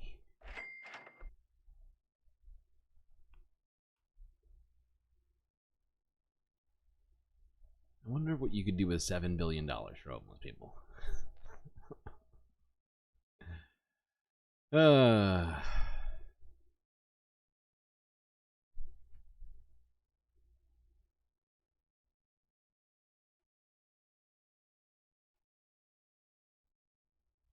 Let's look at this. Oh, this is an annoying report. CBS News. From a day ago, more young adults are living at home in the U.S., according to a new report. Wonder what CBS wants to blame it on. A growing number of Gen Z Americans are living at home even after they graduate from college. According to a Business Insider report, parents are financially supporting their adult children well into their 20s in this tough economy. Only 16% of people between the ages of 18 to 24 say that they are completely financially independent. Many younger Americans are living at home as they grapple with high housing costs, heavy student debt, and inflation. But not all of their parents are happy about it. Eve Upton-Clark wrote that piece. She joins me now. She's a freelance features writer for Business Insider, covering culture and society. And Eve, I think that this is such a chattable topic because your article mentions that some parents have reported spending an average of $1,400 a month helping out their adult kids. I'm wondering how they're able to even afford it. So most parents are happy to financially support their adult children, whether that's with tuition costs or helping with bills or rent. But then there is this element where we're seeing parents having to dip into their retirement savings in order to financially support their adult children, which is where there is a problem. Obviously, parents have less time to financially recover. Yeah, that seems like a major problem. By the way, this lady right here, I don't know her name, the interviewer. We're not going to watch this whole thing because it just gets really annoying really quickly as she wants to push the topic onto how society is causing this problem. It's society and culturalism, and it's like they might as well have gotten like Jordan Peterson for this or something. Like, and she doesn't want to blame capitalism or greedy capitalists. No. Problem is that the kids are just fucking lazy. Even though they started off with with actual fact, right? And talking about how we're in a housing crisis, and there's inflation, there is like, what do you call it? Like a shift in work and all sorts of other factors that are causing people not to be able to afford to live on their own well into adulthood now. A press briefing is about to start on the goddamn Trump attempt. Oh, son of a bitch. Is it? Oh, god damn it. I knew something like this would happen and that I would be forced to cover it.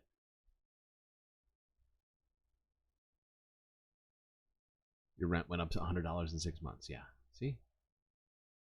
That's what we're saying. Shit is fucked up out there. I bet it's almost completely attributable to greed things like Real Page. What's it called? I think it's Real Page. Something like that. Live on CNN just started. Who is holding this press conference? Is it Trump that's holding the conference?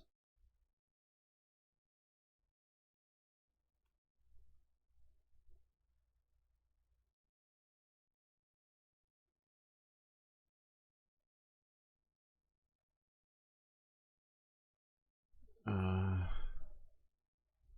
gonna do this from my phone. It's too hard to do this like this.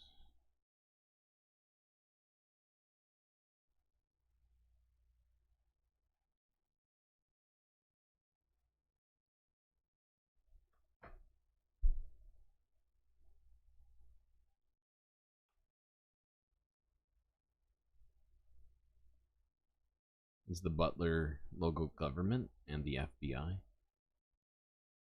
Okay. Hold on. This is definitely... At least it's now, before we get off of the topic of America. Damn. We got 76,000 people watching over at ABC. Holy shit.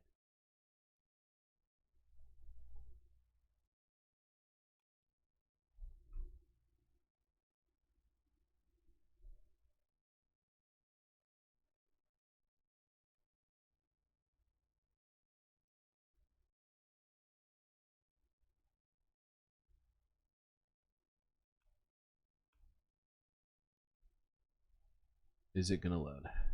There we go. Oh, it's muted.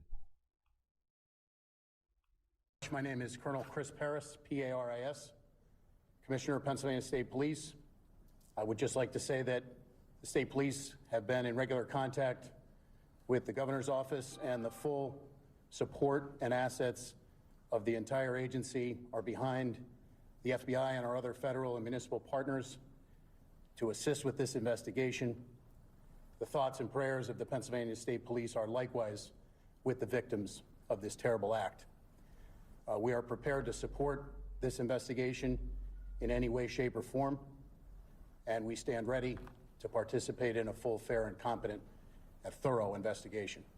To give you an operational rundown, Deputy Commissioner of Operations, Lieutenant Colonel George Bivens, is behind me, and he will discuss the operational portion that's being conducted by the Pennsylvania State Police. Lieutenant Colonel Bivens. Good evening. So let me describe for you a little bit about the scene that we have over there. As you know, there was a grandstand, a very large area, a lot of people there when this all unfolded. The former president had come out and begun to speak shortly after 6 o'clock this evening. And within about 10 to 15 minutes, a number of sounds were heard, and it became apparent that shots were being fired in that direction. It was a chaotic scene. Law enforcement, I believe, acted heroically, quickly identifying and neutralizing the threat, as well as responding to assist the various victims. PSP had a significant presence on the scene along with all of our federal partners at the time of the shooting. We have since enhanced that presence significantly, bringing in resources from all over the Commonwealth to ensure that we have a speedy, thorough investigation. We are working very closely with the FBI as we work through this. As you can imagine, because of the variety of crimes that have been committed, some are under federal jurisdiction, some are under state jurisdiction. And so, we're working through all of that, not an issue at all. We work seamlessly, but the FBI has maintained the lead on the attempted assassination. PSP will take the lead on the homicide and the shootings of the other individuals in the grandstand area. And so there are a lot of witnesses to be interviewed, a lot of things to be processed. There were some complicators that hopefully the next time we speak we can describe for you, but some complicators that slowed down some of the processing and the positive identification of the shooter. But know that At this time, we have no reason to believe that there is any other existing threat out there. We are doing everything we can to make sure that this is thoroughly investigated, and that if there is any information developed that anyone else was involved, that between PSP and the FBI, that will very quickly be followed up on. So I think at this time we would open it up to questions from all of you. Was this a lone wolf attack? Again, I think it's too early to say that. We have one shooter tentatively identified, but we're not stopping there. We're following up on a lot of information. It will be some time until we can conclusively say or answer that question, I think. How long do you think that gun was hiding up there? I mean, we saw the snipers up there, as the crowd kind of rolling in and looked like they had a pretty good viewpoint to check everyone out. So how long did that guy been out there? Again, that'll all be part of the investigation, but that will all be part of the investigation. But I can tell you that preliminarily it appears everything unfolded very quickly. So, again, we'll have more information on that, but it's just too early to start definitively saying this happened at this exact time. Inside the security perimeter, right? That building he was on was outside of the That's correct. How far outside of it? We'll have that information for you. It was some distance outside of the Colonel, can you comment on reports that there were people who saw someone on the roof and tried to alert authorities? We're following up on those. I will tell you that I am aware of those, and I am aware that law enforcement had responded to a number of reports of suspicious activity. I'll be right back. The specific response to this will be all part of the after action, but yes, law enforcement was responding to check on several suspicious occurrences. What were the other suspicious occurrences? That'll all be part of the investigation. I think I'd like to. Butler County, Pennsylvania. Is there anything else? Did he have any affiliation with that company, do you know? So again, we're not prepared at this time to provide the identity.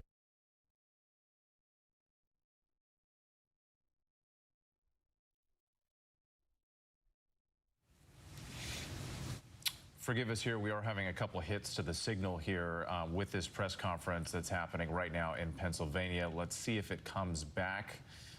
If it doesn't, we'll continue here, or as we wait for it, I can give you some of the headlines from what law enforcement officers were talking about. This is a multi-agency effort, very complex, between the FBI, which is leading the investigation, and the Pennsylvania State Police. And they said that because of the different layers, they said at this time there are a variety of different crimes, some under federal jurisdiction, some under state jurisdiction, but they will be working together. They also said at this time they're not prepared to identify the shooter. They're close to identification, but they want to make sure they're 100% confident who that person is before they share it. This is key. They also said there is no reason to believe that there is any other existing threat out there. Now, they wouldn't say specifically if they thought this was the act of a lone wolf, pointing out that they're not sure of the motive in this case. But at this point, this is significant, especially for the area. No reason to believe there's any other. Well, I'm just going to go back since they aren't talking now.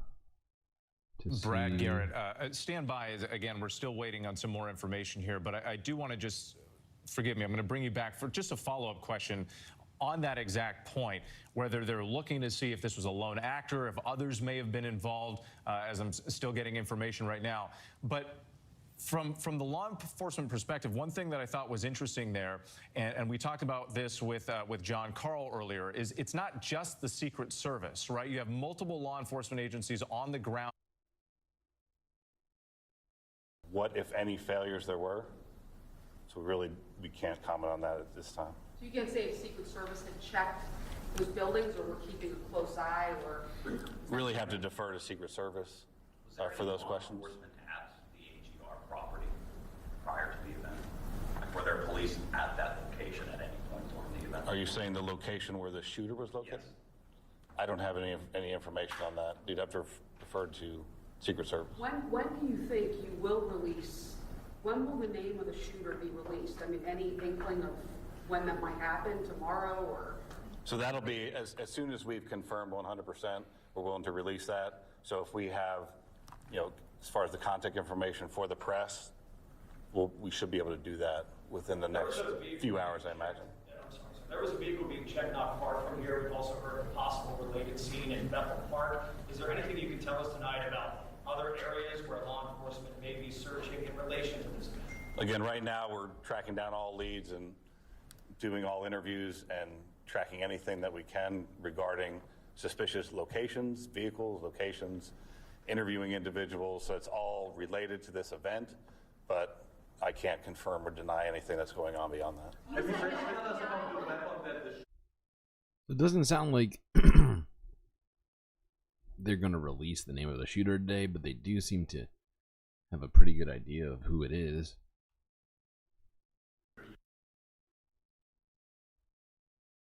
Details of the weapon. Viewers there, just again, we've had some issues with the signal here at the press conference. It is ongoing. Let's see if we can listen in. If you have reason to believe that there are bombs somewhere in Butler County, can you just walk us through that? It's primarily standard procedure of any suspicious packages. In this case, there was identification of suspicious packages around where the shooter was, and so we deployed, in an abundance of caution, bomb. Okay, well, I don't think we're going to get any too earth-shattering news beyond what we've heard so far. And I'm sure that if any does come out, we will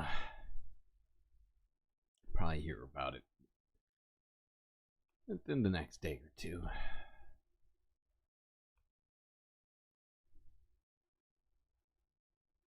This is totally just fucking wild. This is not what I was expecting to do with today.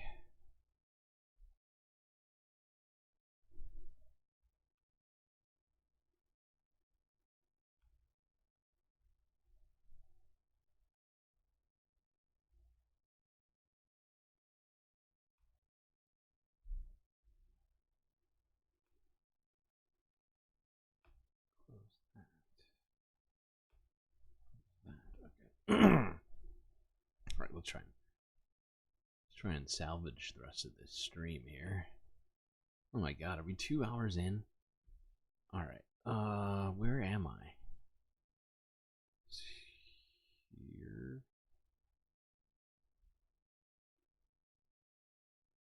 Oh my god. This whole Trump thing has completely thrown my plan off for the day. We're talking about housing. Let's go back to talking about housing. But in the form of rental prices.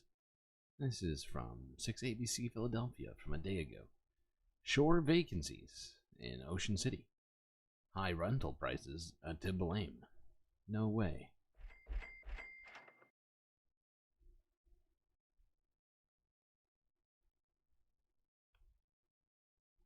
We are right now in the height of the summer season. Beaches are packed, but turns out shore rental properties, not so much. There are a few vacancies right now, quite a few, and quite a few reasons why as well. Action News reporter Katie Castro joining us live in Ocean City to explain this is good news for folks who may still want to book some time this summer. Katie. What are you talking about? Brian, a realtor we spoke with, says families are coming down the shore, but they might not be staying as long as they used to because of those sky-high rental prices. Instead, they might be splitting their time with other destinations. This is $20,000 a week, and he's fully booked from April all the way through October. This week was left open, and rather than reduce the price, they're staying here and enjoying their property. So other than that, he'll do over $140,000 in income. This guy seems like a huge tool. 5-bedroom, 5-bathroom beachfront property in Ocean City is sitting vacant this week, and that hefty rental price might be the reason why. It takes my breath away. I just can't. I can't imagine. Can't imagine having that kind of money, and I can't imagine charging that much. It just doesn't make sense to me. Because you're a normal human being. Who explained shore rentals are experiencing an adjustment period post-pandemic. Prices were going up during COVID. Everybody was coming down, so we had record numbers. and owners bumped up their prices. But this week, 260 properties in his company are vacant. Whoopsies. Okay. And it's just him. The whole, who knows what the whole market looks like in just this one particular place. But,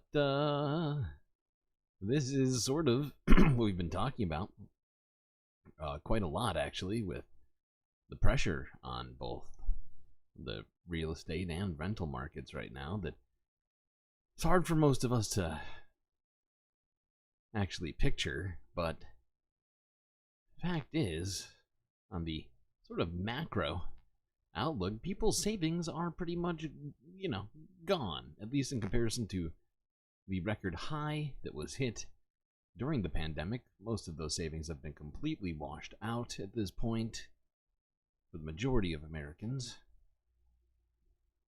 And with prices as high as they are, people are just saying, fuck it.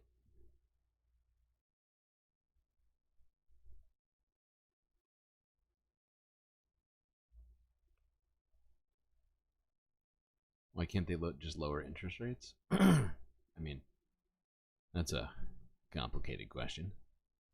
They can. They absolutely can. But I also would say that interest rates aren't the only reason for high rental prices, right? It's certainly part of it. It's absolutely part of it, but it's not the whole picture. There's a massive amount of greed happening as well, right? The supply of real estate, right, is incredibly low because people are just holding on to properties that they're not actually using as either first or even second properties, right? And there's just so much, especially as America, like the inventory has been incredibly low. It has ticked up from a bottom that we hit a couple years back now, but it's still quite low. Now, of course, real estate prices, rental prices, are absolutely affected by interest rates, right? And lowering them would, you would assume, lower prices, especially as it relates to buying a house. It's a little bit more of a web of different situations when you talk about rental prices.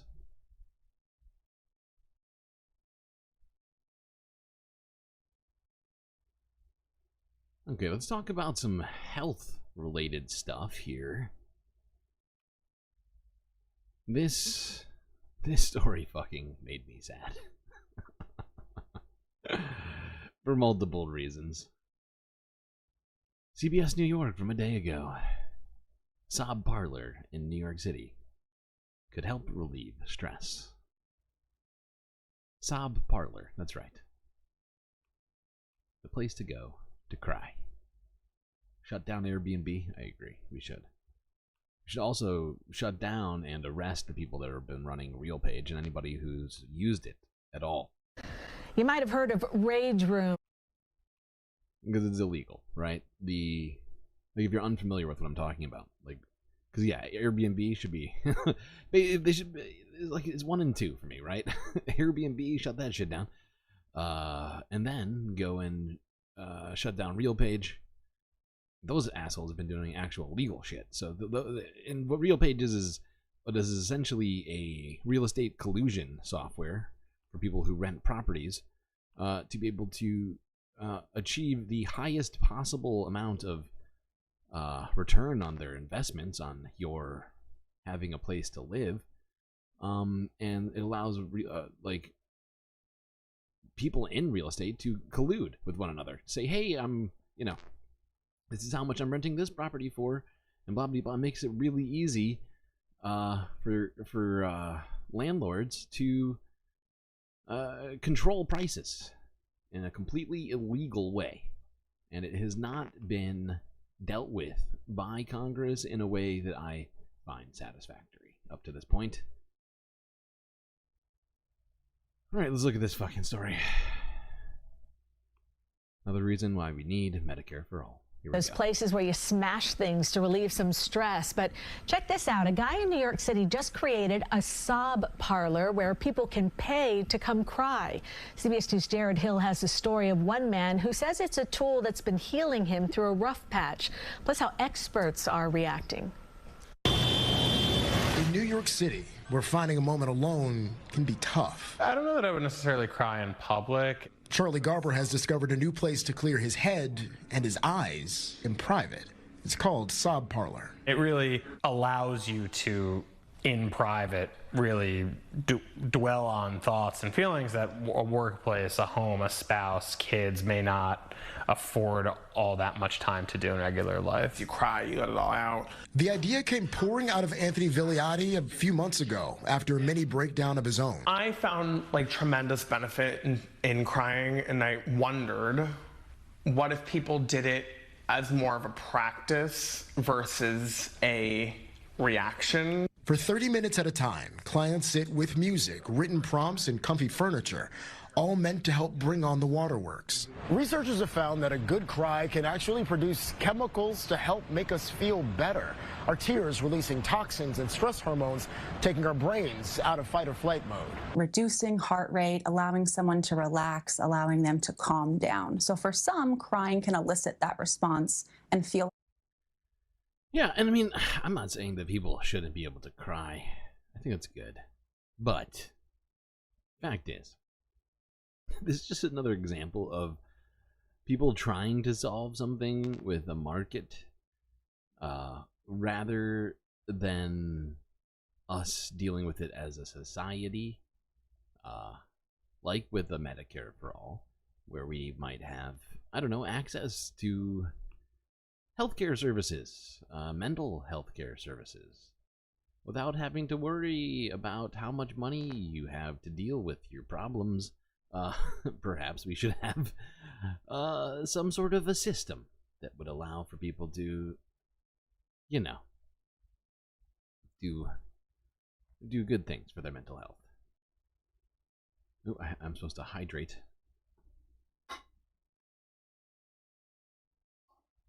Thank you for the hydration. Don't commodify crying.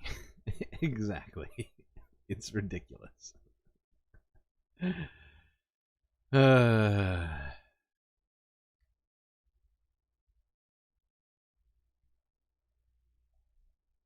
All right.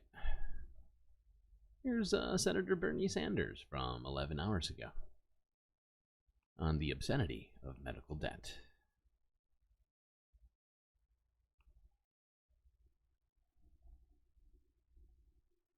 You both have dealt with serious, in one case fatal, illness in the family. What role were bill collectors playing during this process when you were worried about your kids and you were worried about your husband, Dr. Chino?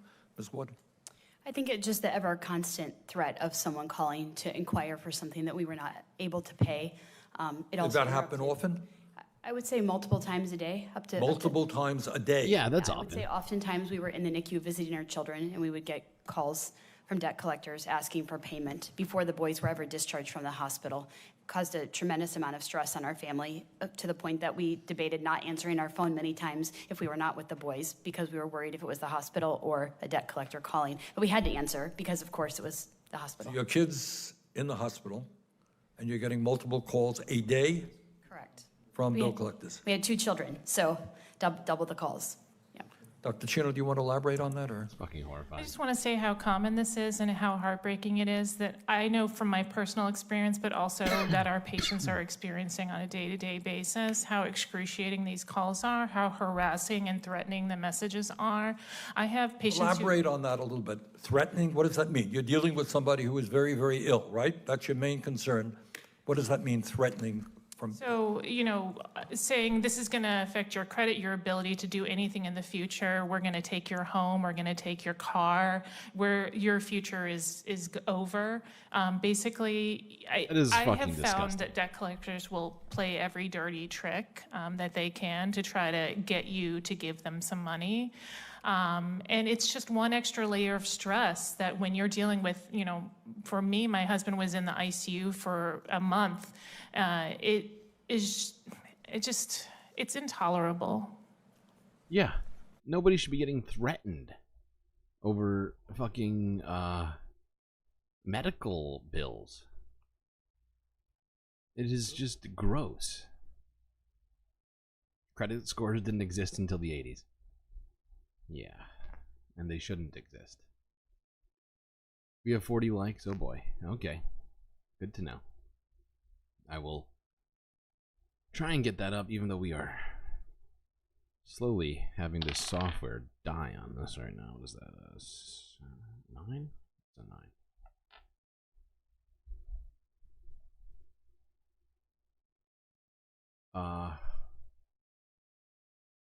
Alright, I need to take a quick galactic intermission here, because we got a hell of a lot more to talk about here today.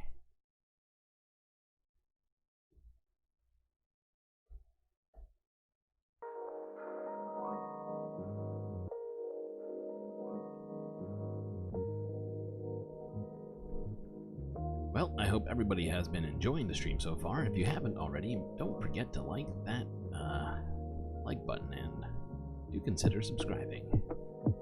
Really helps me out here, as we still need to get to 500 subs. Till then, I'm just gonna keep not getting paid by YouTube for all this goddamn streaming I'm doing. Now, if you've already done both of those and you're still finding yourself wishing that you could help support the Galactic News Network, what I do here even more, well, I've got one great suggestion for you. You could become a Galactic producer by clicking that link in chat. Just a few dollars a month, you can gain access to some super sweet space benefits. Stuff like adding GIFs and pics to sweet scenes like this, and much, much more. Alright, chat, well, it's that time for the space break, so hit the head, grab a snack, and I'll be right back.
I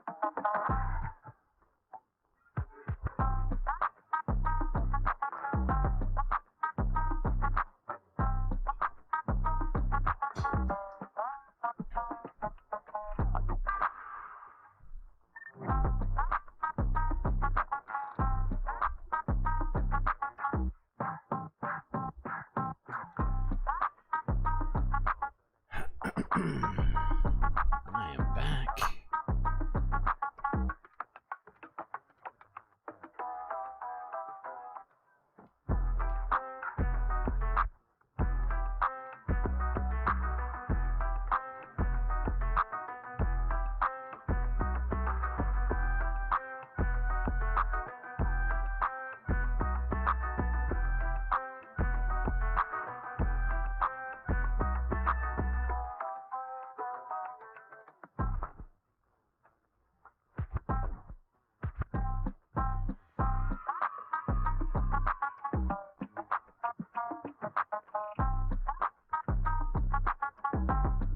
Shit.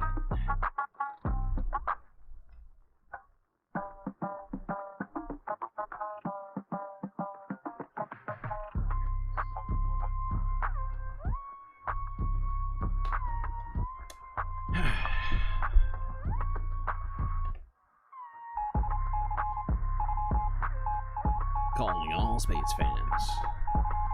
The show is about to resume.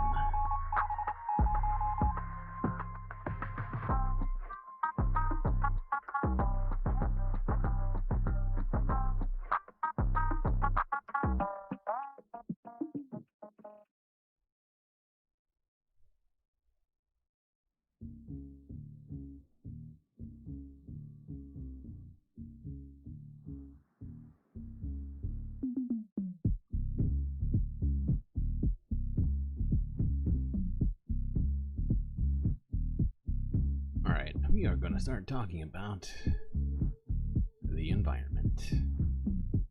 First, I figured this would be a good way to segue us into said topic.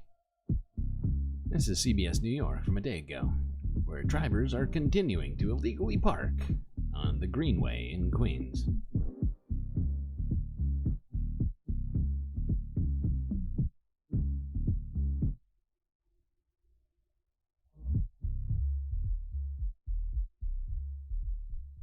It has been months since we first brought you the story of a greenway in Queens taken over by illegally parked cars. Authorities say they took steps to address the problem, but has it helped? CBS 2's Elle McLogan covers Queens and takes us back to Long Island City. Looking at cars still parked on the Greenway, LaShawn Sugar Ray Marston can't say he's surprised. Summertime, it's hot, and it's the same exact issue. Back in April, we showed you before and after images taken from the bike lane beside Queensbridge houses, a disheartening sight for many cyclists and... Yeah, that's not, that's a very uninspiring before and after picture. My God. But here's the problem, right? Parking is highly commodified in New York City, and fact is people still, to some degree, depending on where you live, need cars, which is ridiculous considering. But yeah, this is not what we should be doing with supposed green spaces. The opposite of that, taken from the bike lane beside Queensbridge houses, a disheartening sight for many cyclists and NYCHA residents who say precious green space has been trampled by tires. No parking warnings went up and came down. Barricades skirted. And it makes me feel disrespected. It makes me feel like I feel sad for the earth. Viral videos and online forums raise the question, who is responsible for protecting this land? I'm standing essentially underneath the Queensboro Bridge, and to my right is NYCHA property. To my left is Parks. Just here is the DOT bike lane, and smack in the middle of all of it is the Greenway. For answers, we contacted all these agencies. DOT declined to address how it could collaborate to help keep the bike lane clear, passing the buck. I mean, they could start ticketing people for doing this. You would think that's an idea.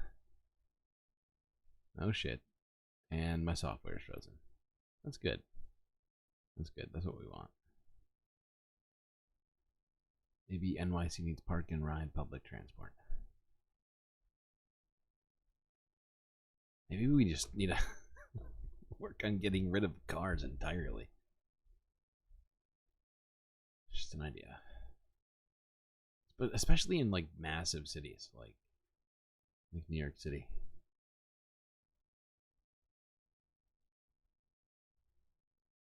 Oh, there we go. Now it's working. Just moving slowly. Okay, that's fine. Take your time there.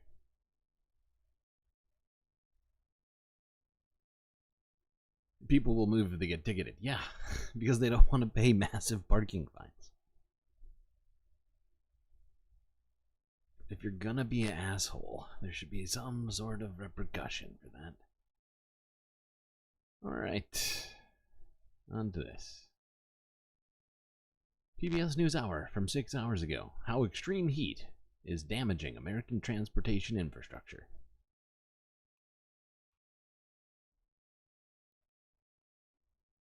But your freedom? Oh no, you're right.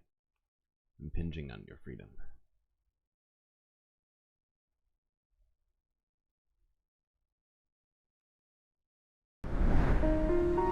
Wait, wrong one.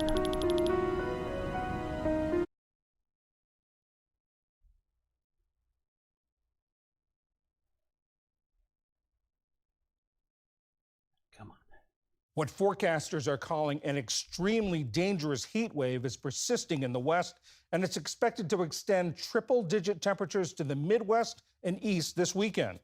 Scientists say much of this heat is a long-term result of greenhouse gas emissions, and it's affecting everything from the power grid to trains, planes, and automobiles.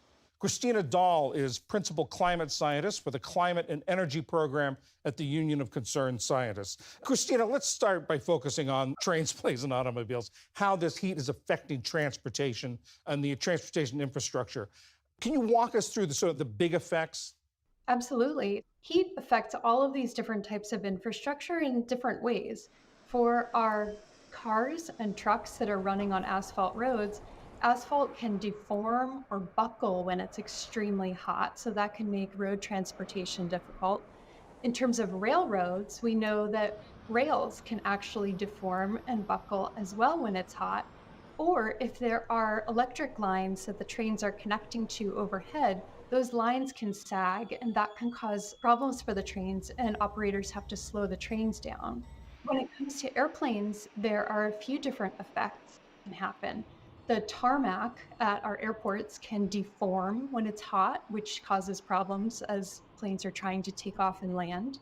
But hot air also expands and becomes less dense, and that makes it harder for airplanes to get the level of thrust they need to be able to take off. So when it's really hot, all of these forms of transportation can be affected.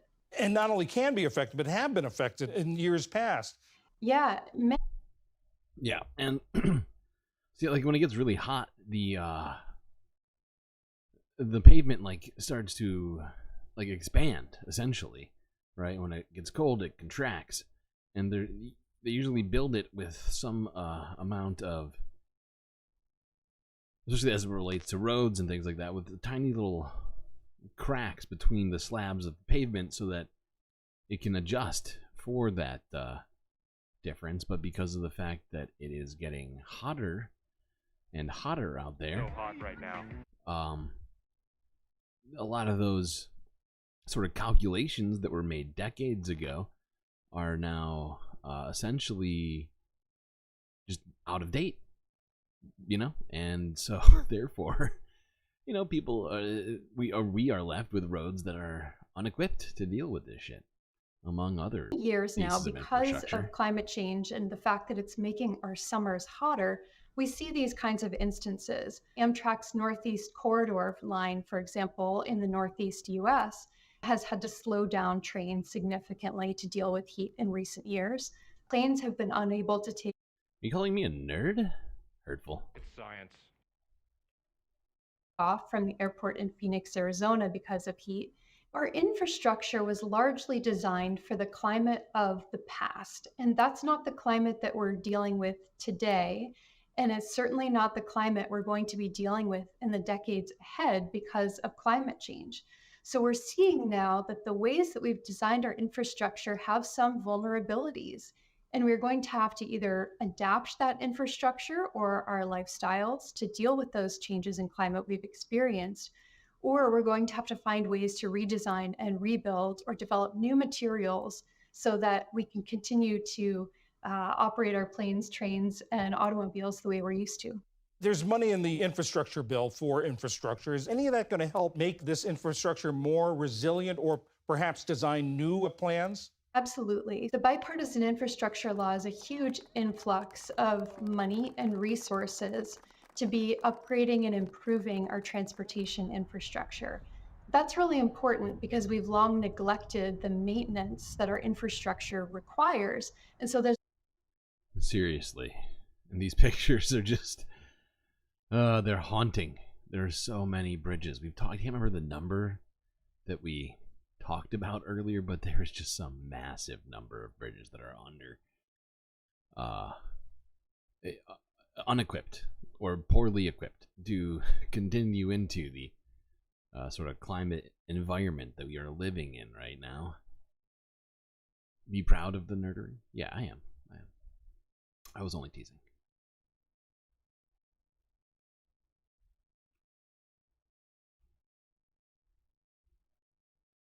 Oh, why will you not update faster right now? I'm sorry, chat. You deserve another sport character, but you don't have it. Because my stream software is... Well, we're 2 hours and 15 minutes in. That's what happened. It seems like we're getting a lot of rollover characters, and that seems fine to me. I hope nobody else is offended by that. But in case you don't, in case this does not update fast enough, I will remember for next stream, as I have been doing recently.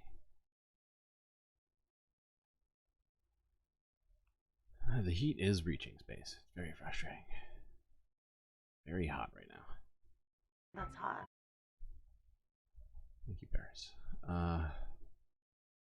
Speaking about heat, a brush fire broke out near La Honda, which I believe is somewhere in the Bay Area. Causes unknown. I believe it was put out. New details. CAL FIRE now says crews stopped an early morning fire from spreading in the La Honda area south of Half Moon Bay. The Coggins fire started a little before 5:30. Firefighters say the flames destroyed an RV, several outbuildings and trailers, but it never expanded, thankfully, to nearby terrain. So far, no word on how it started. Okay. Now, let's just go straight to this. Well, staying cool in this sweltering heat is a challenge for all of us, and it can be especially tough for the animals at the Denver Zoo. Yes, so Denver 7 Steve Roldan is live there now. And Steve, nothing cooler than some animals at the zoo. That's right. It is always definitely a challenge to keep them cool, especially on days like today. But if you look right behind me, you can see some of those animals, and this is how they stay cool here. You can see they've got a misting system on the outside, AC on the inside, and they want to come outside, a couple of lawn chairs just outside so they can enjoy that nice Colorado sun. But keeping them cool is a fun but challenging and creative way here at the Denver Zoo. Now, this is how they do it here. Check out these horses that are native to Mongolia. They're taking advantage of the various misting systems, cooling them off, and giving them a chance to still enjoy some outside time. This is one way they're staying cool, and another one is flat out spending their time out on the water. Now, check out these pictures the Denver Zoo gave us. Tasty, icy treats will definitely make the heat a little bearable for these guys. It's how bearable. Wow. Animals here are making the most of things in the Colorado heat wave. I have to say, a little bit jealous here, but bottom line, they've got the treats, the supervision, and all the essentials to get them safely through the extreme heat this weekend. A lot of what you'll see is in the design of the animal's habitat. So they have indoor and outdoor areas. On days like this, we'll give them the choice to be indoors if they'd like to, outdoors if they feel like it. It's our top priority is taking care of our animals, really all living beings that are here at the zoo, including our guests, our staff, and our animals. And yeah, hydration, shade are extremely important. So yeah, this story, the reason why we're watching this, aside from the fact that the animals at the zoo are very cute, is that, you know, it is strange that these animals need all of this stuff, right? Ice. Like, there's no ice just chilling in most forests right now in July. Of course, some places with extremely high elevation, there's probably some snow. But, you know, the fact that the zoo is having to take all of these sorts of extra measures to keep the animals alive should be a warning to all of us, right in front of our faces. And the fact is, we have been seeing animals dying out in the wild in mass in some cases. Yesterday we looked at like 100 whales that had died on the beach. Like, you know, and we are animals too. The fact is the environment is now so fucked that we have to be giving ice cream and popsicles to zoo animals. I mean, and is it cute? Is it a great photo op? Sure. But is it worth it? No. No, it's, well, I mean, we could just give them ice cream without it being vitally important to their survival. I think that'd be the better outcome. We get the planet a little colder, you know. Oh my god. Wait, I have an opportunity. Wait, I forgot to roll. What was that? 15. 15. I'm like frozen. Ooh, that's Pink Panther. Okay, there we go. We haven't seen Pink Panther in a while. That will hopefully pop up soon. God damn. I have to like wait for it to land on the right scene before it like, because it's genuinely behind me by like 10 minutes or so, so it's gonna like keep going back and forth until it catches up. It's very annoying. All right, let's see how farms in Colorado are dealing with this.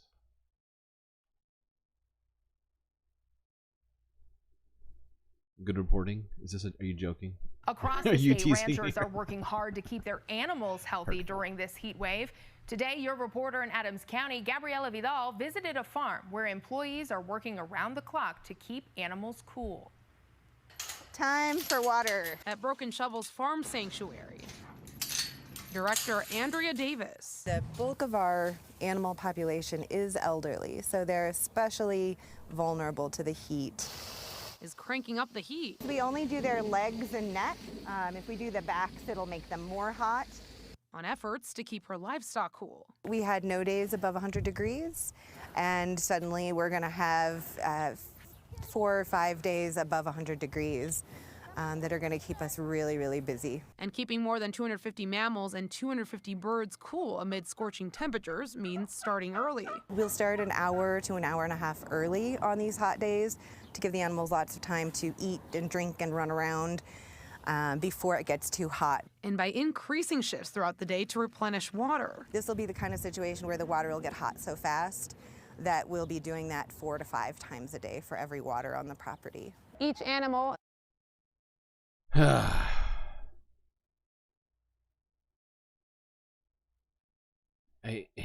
I hate how much we're talking about how hot it is. Just every single day. Our world is under threat. And we have the solutions.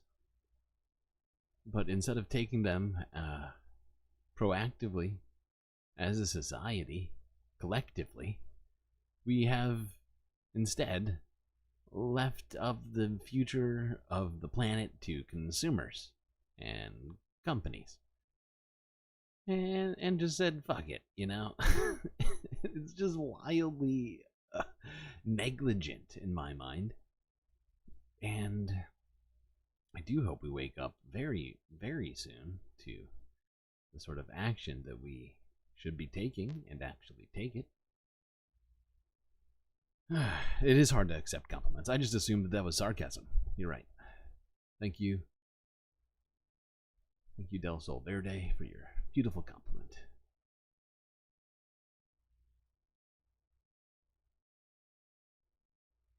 Alright. Let's go not far at all to Boulder, where there is a small wildfire still burning there, forcing evacuations as fire crews attempt to battle said fire. Firefighters forced to battle several blazes in this heat. Crews in Aurora tackling this 3-story apartment fire near Mississippi and South Elkhart Way. 23 units were damaged in that fire, displacing 50 people tonight. And here in Garfield County, firefighters putting out a car fire that spread to grass and shut down I-70 for an hour. And this here, Boulder, a wildfire along the Flatirons, kicking up smoke that really could be seen for miles. That is where we want to begin tonight. Firefighters attacking this fire early, making good progress on containing it quickly with crews on the ground as well as in the air. Your reporter in Boulder, Alan Janae, joining us live from where those flames were raging earlier today. Alan? Well, Kelly, when you get fire in heat like this and in terrain like this along the steep Flatirons, it is cause for immediate concern. And that's what happened with the dinosaur fire today. People were cleared out along the Mallory Cave and the Bear Peak trails, and people were evacuated from the NCAR facility nearby. And then firefighters got resources on this fire quickly. It is the sign of trouble in the sweeping views along the Flatirons. Smoke rising is a call for a quick response. And that's what happened. Firefighters started quickly with airdrops, water to quench the thirst of a fire in a blistering heat. They're trying multiple points of attack to get the fire contained, to stay as close to where it's at as possible, and to keep it there, not moving. In a neighborhood to the east, people watched with understandable concern. A friend of mine alerted me. I was inside. Yeah, it's a little unnerving. Yeah, it definitely is. Photos from Adam Hauser show how the fire was clearly one to take seriously. Thankfully, they did get onto it quickly, even though it was in a very difficult spot to get water to.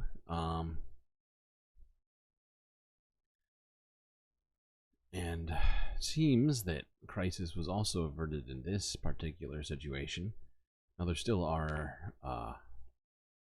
just a shitload of fires going on still in California. And I think one still is burning in Arizona and Utah. Not going to look at those right now, as we were just looking at them a couple of days ago. Let's go to this now, because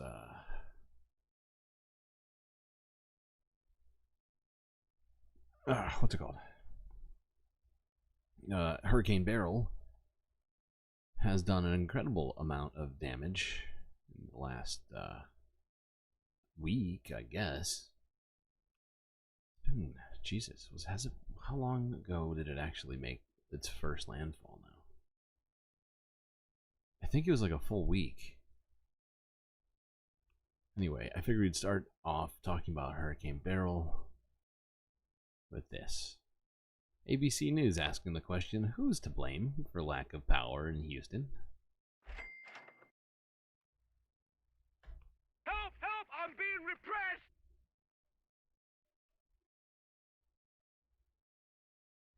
Now to the power crisis in Texas, where Hurricane Beryl left more than 2 million people without electricity. That number is now down to about 1 million, which is still a lot of people. But hundreds of thousands could be sweltering without air conditioning even next week. ABC's Zoreen Shaw has more. I'm fed up and I'm tired. This morning, Texas residents outraged, left in the dark for nearly a week after Beryl crashed into the Gulf Coast. Houston should have to suffer, but we're suffering right now. Nearly 800,000 Houston area residents dealing with sweltering heat without any electricity. The medical examiner in Harris County saying at least 3 people have died from heat exposure. The power company says they are working around the clock to get power restored by the end of the weekend. The remaining customers are going to be the hardest hit customers. You're talking till Saturday, maybe Sunday, maybe next week? How is that possible? Beryl came ashore as a Category 1 storm, leaving behind a trail of destruction.